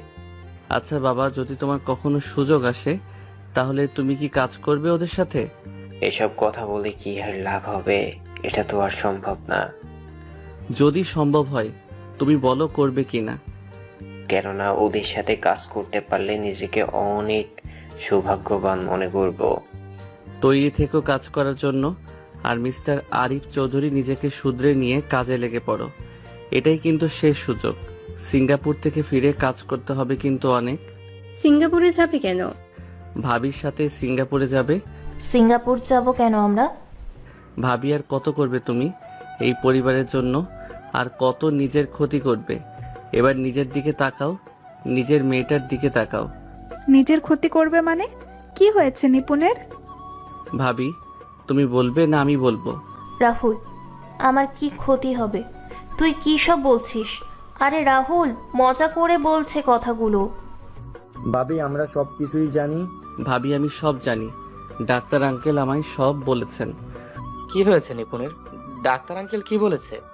আচ্ছা মা, তুমি জানো না ভাবির কি হয়েছে? ভাবি তো তোমার এই পরিবারের সবার জন্য কত কষ্ট করেছে। না তো, আমি তা জানি না। কি হয়েছে নিপুণের? মা, ভাবির ব্রেন টিউমার, যা ভাবি কাউকে বলেনি। বরিশালে একটা অনুষ্ঠানে আমার ডাক্তার আঙ্কেলের সাথে দেখা হয়। কথায় কথায় তার হাতে থাকা একটা ফাইলের দিকে আমার চোখ পড়ে, আর আমি ভাবির নাম ও ছবি দেখতে পাই। ডাক্তার আঙ্কেলকে জোর করলে আঙ্কেল বাধ্য হয়ে আমায় সব কিছু খুলে বলেন। সেদিন এমন একটা নিউজ শুনে আমার পায়ের নিচ থেকে মাটি সরে যায়। তারপর ডাক্তার আঙ্কেলের সাথে কথা বলে সিঙ্গাপুরে ভাবির অপারেশনের ব্যবস্থা করি, আর কালকে সকালে ভাইয়া আর ভাবি সিঙ্গাপুরে চলে যাবে। কিরে নিপুণ, রাহুল কি সত্যি বলছে? তুই কি আমাদের নিজের মা বাবা মনে করিস না? আসলে মা, বোমা, এটা তোমার থেকে আশা করিনি। তুমি আমার থেকে এমন একটা রোগের কথা লুকিয়েছিলে। বোমা, তুমি না একজন ডক্টর, তুমি তো জানো এই রোগের ভয়ানকতা। ভাইয়া, তুইও জানিস না? আচ্ছা, তুই কি মানুষ? নিপুণ, তুমি তো আমাকে কিছু বলনি। তুই না স্বামী? তাহলে তোকে বলতে হবে কেন? তোর শরীর খারাপ হলে ভাবি ঠিকই জানতে পারে, কিন্তু তুই? আচ্ছা, তুই কি কখনো স্বামীর অধিকার অর্জন করতে পেরেছিস? ছুটেছিস তো শুধু টাকার পিছনে, না পালন করেছিস স্বামীর দায়িত্ব, না বাবার দায়িত্ব। সেটা করবে কেন? টাকার পেছনে ছুটবে, কাকে কি বলবে সেটা জানে না। মা বাবার কারণে নষ্ট হয়ে গেছে পুরো। নিজের বইয়ের শরীর খারাপ এটা বুঝতে পারেনি। ও কি মানুষ? সবাই যখন কথা বলছিল তখনই বাসায় নিতু আর রিমি আসে। নিতু এসে তার বাবা মায়ের সাথে কথা বলে নেয়। রাহুলকে দেখতে পেয়ে নিতু বলে, ভাইয়া আপনি এখানে? তুই রাহুলকে চিনিস? রাহুল মানে? আরে ইনি আমাদের কলেজের সিনিয়র রাজ ভাইয়া। উনি সেদিন আমায় সাইদের হাত থেকে বাঁচিয়েছিলেন। ভাইয়া না থাকলে সাইদ আমার সাথে সেদিন কি করতো একমাত্র সৃষ্টিকর্তাই জানেন। না রে মা, ওই হচ্ছে আমার হারিয়ে যাওয়া রাহুল। কি ওই সাইদের সাহস হলো কি করে তোর গায়ে হাত দেওয়ার? আমি তো ওই সাইদকে। এই যে এখন শুরু হলো তার নেতাগিরি। ভাইয়া শান্ত হ। সাইদকে আমি মেরেছি, এরপর সাইদ আর কিছু করতে পারবে না। সাইদ এখন কোমায় আছে, এত সহজে আর ফিরবে না। ভাইয়া মানে? তোর কি এখনো বিশ্বাস হচ্ছে না আমি রাহুল? আমার কেমন যেন গুলিয়ে যাচ্ছে সবকিছু। আয় আমার পাশে, না হলে কান টেনে হাতির মতো লম্বা করে দিব। ভাইয়া। নিতু রাহুলকে ভাইয়া বলে জড়িয়ে ধরে। রাহুল নিতুর সাথে কথা বলছিল, তখনই সবার নজরে পড়ে রিমির দিকে। তখন নিপা আপু বলে, নিতু ওকে? রাহুল, আমি বলবো কি? আমি বলছি, আমিও হলাম রিমি, আমার বাড়ি বরিশালে। আমি রবিন আর রাজ একই কলেজে একই ডিপার্টমেন্টে পড়ি। নিপুণ একসাথে পড়ো মানে? কি ব্যাপার দেবর রাজ? নিজেকে প্রতিষ্ঠিত করতে গিয়ে ভাবি আর পড়া হয়নি, তাই আমি আর রবিন মিলে আবার পড়া শুরু করি। আর তখনই রিমির সাথে পরিচয়। নিপুণ, এবার তাহলে তোমার সঙ্গী আসতে চলেছে এই বাড়িতে? তোমাদের তাহলে পছন্দ হয়েছে? তাহলে কি রাহুল আমি ঘটকের দায়িত্ব পালন করতে পারি? অনেক হয়েছে, আমাকে কথা বলতে দাও ওর সাথে। এইদিকে আসো মা, তুমি আমার পাশে এসে বসো। মা কি বলছো তোমরা? তোমরা যা ভাবছো সেটা সত্যি না। তাহলে কি সত্যিটা আমি বলবো রাত 12টা? রবিন চল তো, অনেক কাজ আছে এখন। আপুর বিয়ে কি? শাল্লা চল তো। রাহুল রবিনকে নিয়ে বাইরে এসে ইচ্ছে মতো মারতে লাগলো, আর রবিন বাচ্চারা চিৎকার করছে। তখনই হঠাৎ করে রাহুলের ফোন বেজে ওঠে। রাহুল ফোন রিসিভ করতেই শুনতে পেল। কেমন আছো জানেমান? কে বলছেন? এত তাড়াতাড়ি ভুলে গেলে আমায়? তোমার এক্স গার্লফ্রেন্ড। আমার এক্স দিয়া। যাক, মনে আছে আমায় তোমার। মনে থাকবে না? তোর আর তোর বাপের থেকে অনেক হিসাব তুলতে হবে যে। দেখা করবে আমার সাথে? তোমায় দেখতে আমার খুব ইচ্ছে করছে। কোথায় দেখা করবি? কালকে জল্লার পার ওয়াকওয়েতে বিকেল 5টা। আচ্ছা। কে কল দিয়েছিল? দিয়া। কোথায় যাবি? কালকে বিকেলে দেখা করতে যাব। আর শোন, রিমিকে আমাদের সাথে নিয়ে যাব কালকে। কেন? গেলেই দেখতে পাবি। খাঁচা ভেঙে পাখি উড়ে গেছে রে, অন্য ডালে শুকনা পেয়ে আবার খাঁচায় ফিরে এলো রে। আহারে আহারে। তুই গান গাইছিস? কালকে তুইও সেখানে একটা জিনিস দেখে গান গাইবি, দেখে নিস। রাহুল আর রবিন কিছু সময় কথা বলে বাসায় চলে আসে। সবাই একসাথে খাওয়া দাওয়া করে যে যার যার রুমে গিয়ে ঘুমিয়ে পড়ে। পরের দিন সকালে সবাই নাস্তা করে নিল। তারপর রাহুল, রবিন, আরিফ আর নিপুণকে নিয়ে রওনা দিল এয়ারপোর্টের উদ্দেশ্যে। রাহুল সমস্ত ফর্মালিটি শেষ করে যখন আসতে যাবে, তখন নিপুণ রাহুলকে বলে, রাহুল ভাই আমার, আমি যদি আর ফিরে না আসি তাহলে আমার মেয়েটাকে দেখে রাখিস। ভাবি তুমি কি বলছো এসব? তোমার কিছু হবে না, তুমি সুস্থ হয়ে যাবে। তোমার মেয়েকে তো তুমি দেখবে। আমি ডাক্তার, আর আমি জানি আমি কোন পর্যায়ে আছি। ভাবি তুমি সুস্থ হয়ে যাবে। তুমি যদি ভেঙে পড়ো তাহলে কি করে হবে বলো? তুমি নিজেকে শক্ত রাখবে, আর নিজের মেয়ের জন্য তোমায় বাঁচতে হবে, তোমার স্বামীর জন্য বাঁচতে হবে, আমাদের এই সংসারের জন্য তোমায় বাঁচতে হবে। ওই হাদারাম দেখে রাখবি, কোনো সমস্যা হলে কল দিবি। আর আমার মা টাকে দেখে রাখবি। মনে হচ্ছে বউ বাচ্চা তোর। আরে ভাই, আমি আছি তো দেখার জন্য। ভাইয়া তোর বাইকে বিয়ে দিয়ে দাও। চুপ শালা, সাবধানে যাবে। এয়ারপোর্ট থেকে রাহুল আর রবিন অফিসে চলে যায়। বিকেলবেলা রাহুল আর রবিন বাসায় এসে খাওয়া দাওয়া শেষ করে কিছু সময় রেস্ট নিয়ে রেডি হয়ে নেয়। রাহুল রবিনকে বলে, রিমিকে নিয়ে আয় তুই, আমি গাড়িতে আছি। আমি নিয়ে আসবো? হ্যাঁ তুই নিয়ে আয়, আমি গেলাম। রাহুল গাড়ির কাছে গিয়ে ফোন বের করে, কাউকে কল দিয়ে কথা বলছে। কিছু সময় পর রবিন আর রিমি বাসা থেকে বের হয়ে আসে। রাহুল কথা বলা শেষ করে ইশারা করে গাড়িতে বসার জন্য। রিমি, রবিন গাড়িতে বসলেই রাহুল গাড়ি চালানো শুরু করে। তখন রিমি বলে, কোথায় যাচ্ছি আমরা? কাজে যাচ্ছি। মিথ্যা বলছি কেন, সত্যিটা বল। কি সত্যি? রাহুল তার এক্স গার্লফ্রেন্ডের সাথে দেখা করতে যাচ্ছে। কি ওই বজ্জাতেরও গার্লফ্রেন্ড ছিল? কেন আমার গার্লফ্রেন্ড থাকতে পারে না? না তোমার মতো রাক্ষসী থাকবে? রবিন, আমি কি কোনো বজ্জাতের সাথে কথা বলছি?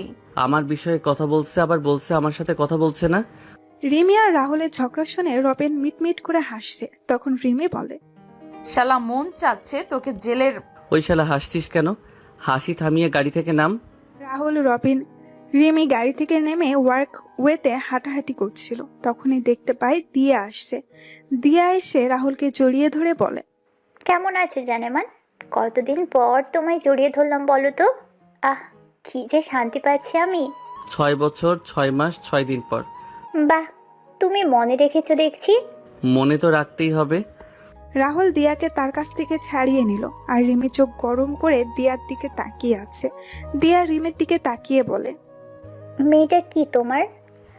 আমরা একসাথে পড়ি, আর মেয়েটাকে তুই ভালো করে চিনো। আচ্ছা তাই নাকি? তা কে মেয়েটা? সেটা একটু পরে জানতে পারবে। বলো কি বলতে চাও তুমি? জানেমান, তুমি তো মাস্টার স্ট্রোক গেম খেললে আমাদের সাথে, বুদ্ধি করে নিজের বোনকে বাঁচিয়ে নিলে, এখন আবার পরিবারকেও বাঁচিয়ে নিতে চাইছো। মাস্টার রানীর সাথে ছিলাম, তাই শিখে গেছি। বাহ, ভালোই তো স্মার্ট হয়েছো দেখতে পাচ্ছি। সবই তোমার জন্য জানেমান। মন চাচ্ছে তোমায় এখন আই লাভ ইউ বলি। তোমার সাথে দেখা না হতে পারে জানেমান। মানে? চোরের 10 দিন আর সাধুর 1 দিন, কথাটা মনে আছে তো তোমার জানেমান? দিয়া কিছুটা সময় চিন্তা করে রাহুলকে উদ্দেশ্য করে বলে ওঠে। তোর সাথে পরে কথা হবে, আর সেটা হবে। Wait জানেমান wait. রিমি, তোমরা যেই রানীমাকে খুঁজছিলে এই হলো সেই রানীমা। কি? হ্যাঁ, প্রমাণ দেখতে চাও তুমি? হ্যাঁ। ওর হাতে 3 স্টার ট্যাটু আর ঘাড়ের পিছনে রানীমা লেখা আছে। রিমি গিয়ে দিয়ার হাত চেক করতেই রাহুলের কথা মতো সবকিছু দেখতে পায়। আর তখনই রিমি তার পেছন থেকে পিস্তল বের করে দিয়ার মাথায় তাক করে। তখনই পুলিশ ও আর্মি সদস্যরা ঘিরে ফেলে চারিদিক। তখন রাহুল বলে, জানেমান কেমন দিলাম? বলেছিলাম এই দেখাই আমাদের শেষ দেখা হবে। তুই জানলি কি করে আমি যে রানীমা? কারণ আমি আজ থেকে 6 বছর আগে তোর হাতে এবং ঘাড়ের পিছনে রানীমা লেখা দেখেছিলাম। আর তুই যেদিন তোর বাবার সাথে কথা বলছিলি সেদিন আমি তোর বাবা ফোন ট্যাপ করে সকল কথা শুনে নেই। আমার অপরাধ কি? ড্রাগস ডিলার ও কন্ট্রাক্ট ডিলার রানীমা, আপনার অপরাধ কি আপনি জানেন না? আর এই মেয়ে কে? এই হলো Interpol senior officer Nirmita Chowdhury, Rimi. ধন্যবাদ বজ্জাত। কি বললে? বন্ধু, আমার গান গাইতে ইচ্ছে করছে। শালা, তোর গান গাইতে মন যাচ্ছে এখন? ওরে বেইমান, রাহুল কোন গানটা গাইবো? তোর ইচ্ছে? কাঁচা ব্যাঙে পাখি উড়ে গেছে রে, অন্য ডালের সুখ না পেয়ে আবার খাঁচায় ফিরে এলো রে। আহারে আহারে, অফিসার নিয়ে যান। শালা, তোরে তো। আয় তরে ভিতর নিয়ে যাই তো। সরি, তো চলুন মিস দিয়া ওরফে রানীমা। রাহুল বসে হাসতে শুরু করে। তখনই রবিন এসে রাহুলের কাঁধে এসে হাত দিল। রাহুল ও রবিনকে নিয়ে বাসায় চলে আসে। খাবার টেবিলে নিউজটা সবাই দেখতে পায়। তখনই নিতু বলে, ভাইয়া সেদিন কি দিয়া আপু তোর সাথে কি করেছিল? হ্যাঁ ভাই, বলো কি করেছিল তোর সাথে? সেদিন আমি রুমে বসে ফোনে গেম খেলছিলাম। দিয়া আমার সাথে কিছু কথা বলে চলে যায়। আর গেম খেলার সময় কারোর সাথে কথা বললে ও আমার চোখ ফোনের স্ক্রিনে। হঠাৎ করে দিয়া এসে আমায় জড়িয়ে ধরে আমার মুখে শরীরে খামচাতে শুরু করে। আমি কিছুই বুঝে উঠতে পারছিলাম না। তখন দিয়া নিজের জামা ছিঁড়তে শুরু করলো আর চিৎকার করতে লাগলো। কিছু বলার আগেই মা বাবা ভাইয়া রুমে আসে। আর দিয়া গিয়ে বাবা মাকে মিথ্যে কথা বলে ন্যাকা কান্না করতে লাগলো। বাবা মা ভাইয়া আমার কথা না শুনেই আমায় মারতে লাগলো। হঠাৎ করে দিয়া এমনটা করলো কেন? দিয়া আমাকে ভালোবাসতো, আমাকে প্রপোজ করে, কিন্তু আমি না করে দেই। এর বদলা নিতেই ও এমন একটা কাজ করে। সেদিন আমি মা বাবাকে বলেছিলাম ভাইয়ার কথাটা শুনো, কিন্তু তারা তো নিজের ছেলের থেকে পরের মেয়েকে বেশি বিশ্বাস করলেন। আর এখন শুনতে পাচ্ছ তো তোমরা? এভাবেই চলে যায় কিছুদিন। নিপুণের অপারেশন ভালোভাবে সম্পন্ন হয়েছে। নিপুণরা আসতে চেয়েছিল, কিন্তু রাহুল বলেছে কয়েকদিন সিঙ্গাপুর থেকে ঘুরে আসার জন্য। কালকে মাইনেক ও পাথরের টেন্ডার পাস হবে। এই নিয়ে রাহুল ও রবিন তার বাবার সাথে কথা বলছে। বাবা কালকে রেডি থেকো, এক জায়গায় যেতে হবে। কোথায় যাব? সকালেই জানতে পারবে। এদিকে জাহিদ পারভেজ জিপি দিয়ার সাথে জেলে কথা বলছে। বাবা, কাজ কি এগোচ্ছে? হ্যাঁ রে মা, আমার কথা হয়েছে। ওরা 55% আর আমরা 35%। এটা পেয়ে গেলে আমি বের হয়ে ওই রাহুলের পরিবারকে শেষ করে দিব। হ্যাঁ রে মা। সাইদের কি খবর? সাইদ এখনো কমায় রে মা। চিন্তা করো না। সবাই বসে আছে ম্যাজিস্ট্রেটের অফিসে আর অপেক্ষা করছে কারা টেন্ডার পেয়েছে সেটা জানার জন্য। জাহিদ এবং তার লোকেরা নানান কথা বলছে। রাহুল আর তার বাবা আর রবিন মুখটা কালো করে বসে আছে। কিছু সময় পর ম্যাজিস্ট্রেট বলেন, এইবারের টেন্ডার পাওয়ার জন্য অনেকেই টেন্ডার জমা দিয়েছেন, কিন্তু টেন্ডার পেয়েছে একটা কোম্পানি। যেই কোম্পানি টেন্ডার পেয়েছে তার নাম হলো নীলা গ্রুপ অফ কোম্পানি। সবাই নামটা শুনে বেশ অবাক হয়ে যায়। তখনই সবাই সামনে তাকিয়ে দেখতে পায় নিপা, নিতু আর নীলা চৌধুরী আসছে। রাহুলের বাবা তো এটা দেখে বেশ অবাক হন। সমস্ত ফর্মালিটিস শেষ করে রাহুল সবাইকে নিয়ে বের হয়। রাহুল জাহিদ পারভেজকে বলে, এতদিন চুরি বাটপারি করে অনেক টাকা খেয়েছে, কিন্তু এখন আর না। এবার সব টাকা উসুল করে নিব। তুই যেভাবে দলিলে বাবার সাইন নিয়েছিলি ঠিক সেইভাবে আমি নিয়ে নিলাম। তুই আমার নানিকে মেরে আমার উপর দোষ দিয়েছিলি, আর আপু সেটা দেখে নেওয়াতে আপুকে মারার জন্য উঠে পড়ে লেগেছিলি। কি বলছিস কি রাহুল? মা তো পানিতে ডুবে মারা গিয়েছিলে, তাহলে? না মা, ওই জাহিদ পারভেজ আমার চোখের সামনে নানিকে গলা টিপে মেরেছিল। আমি দেখে ফেলাতেই আমায় মেরে ফেলতে চেয়েছিল। তারপর রাহুল মামার সাথে প্ল্যান করে আমায় অস্ট্রেলিয়া পাঠিয়ে দেয়। আমার জন্য রাহুল হয়ে যায় সবার কাছে খুনি, অপয়া, মুখ পোড়া। জাহিদ তোকে তো আমি জুতা পেটা করা উচিত তোকে। তুই কিন্তু ঠিক করিসনি। জেলের ভাত খেয়ে শেষ কর, তারপর বলিস অফিসার নিয়ে যান এই জাহিদ পারভেজকে। রাহুলের কথা শুনে পুলিশ সদস্যরা এসে জাহিদ পারভেজকে ধরে নিয়ে যায়। রাহুল বাসায় চলে আসে। তখন রাহুলের বাবা বলেন, তুই কি সব করছিস? সব আমার মাথার উপর দিয়ে যাচ্ছে রাহুল, একটু খুলে বলবি তুই কে? আমি বলছি রাহুল আসলে কে? তুমি এখানে? আমি বাংলাদেশের টপ 1 ও বিখ্যাত আর চৌধুরী কোম্পানির 50% শেয়ারের মালিক রাহুল, আর বাকি 50% শেয়ারের মালিক রবিন। নীলা গ্রুপ অফ কোম্পানির কর্ণধার রাহুল চৌধুরী। রিমের কথা শুনে রাহুলের বাবা মা কান্না করতে লাগলেন। তখন রাহুল তার বাবা মায়ের কাছে গিয়ে বলে, বাবা মা তোমরা খুশি হওনি? তোমরা কান্না করছো কেন? আমরা অনেক খুশি হয়েছি রে বাবা। সব বাবা মাই তো চায় তার ছেলে সমাজে প্রতিষ্ঠিত হোক। তুই প্রতিষ্ঠিত হয়েছিস, কিন্তু আমাদের কোনো অবদান নেই তোর পিছনে। আমরা ছোট থেকে অত্যাচার করে গেছি, তুই এত দূর নিজেকে নিয়ে এসেছিস তোর নিজের চেষ্টায় ও রবিনের সাহায্যে। রবিন, এদিকে আয়। বাবা রবিন, তুই আমায় ক্ষমা করে দে। আমি তোর সাথেও খারাপ ব্যবহার করেছি। আন্টি কি যে বলো না তুমি।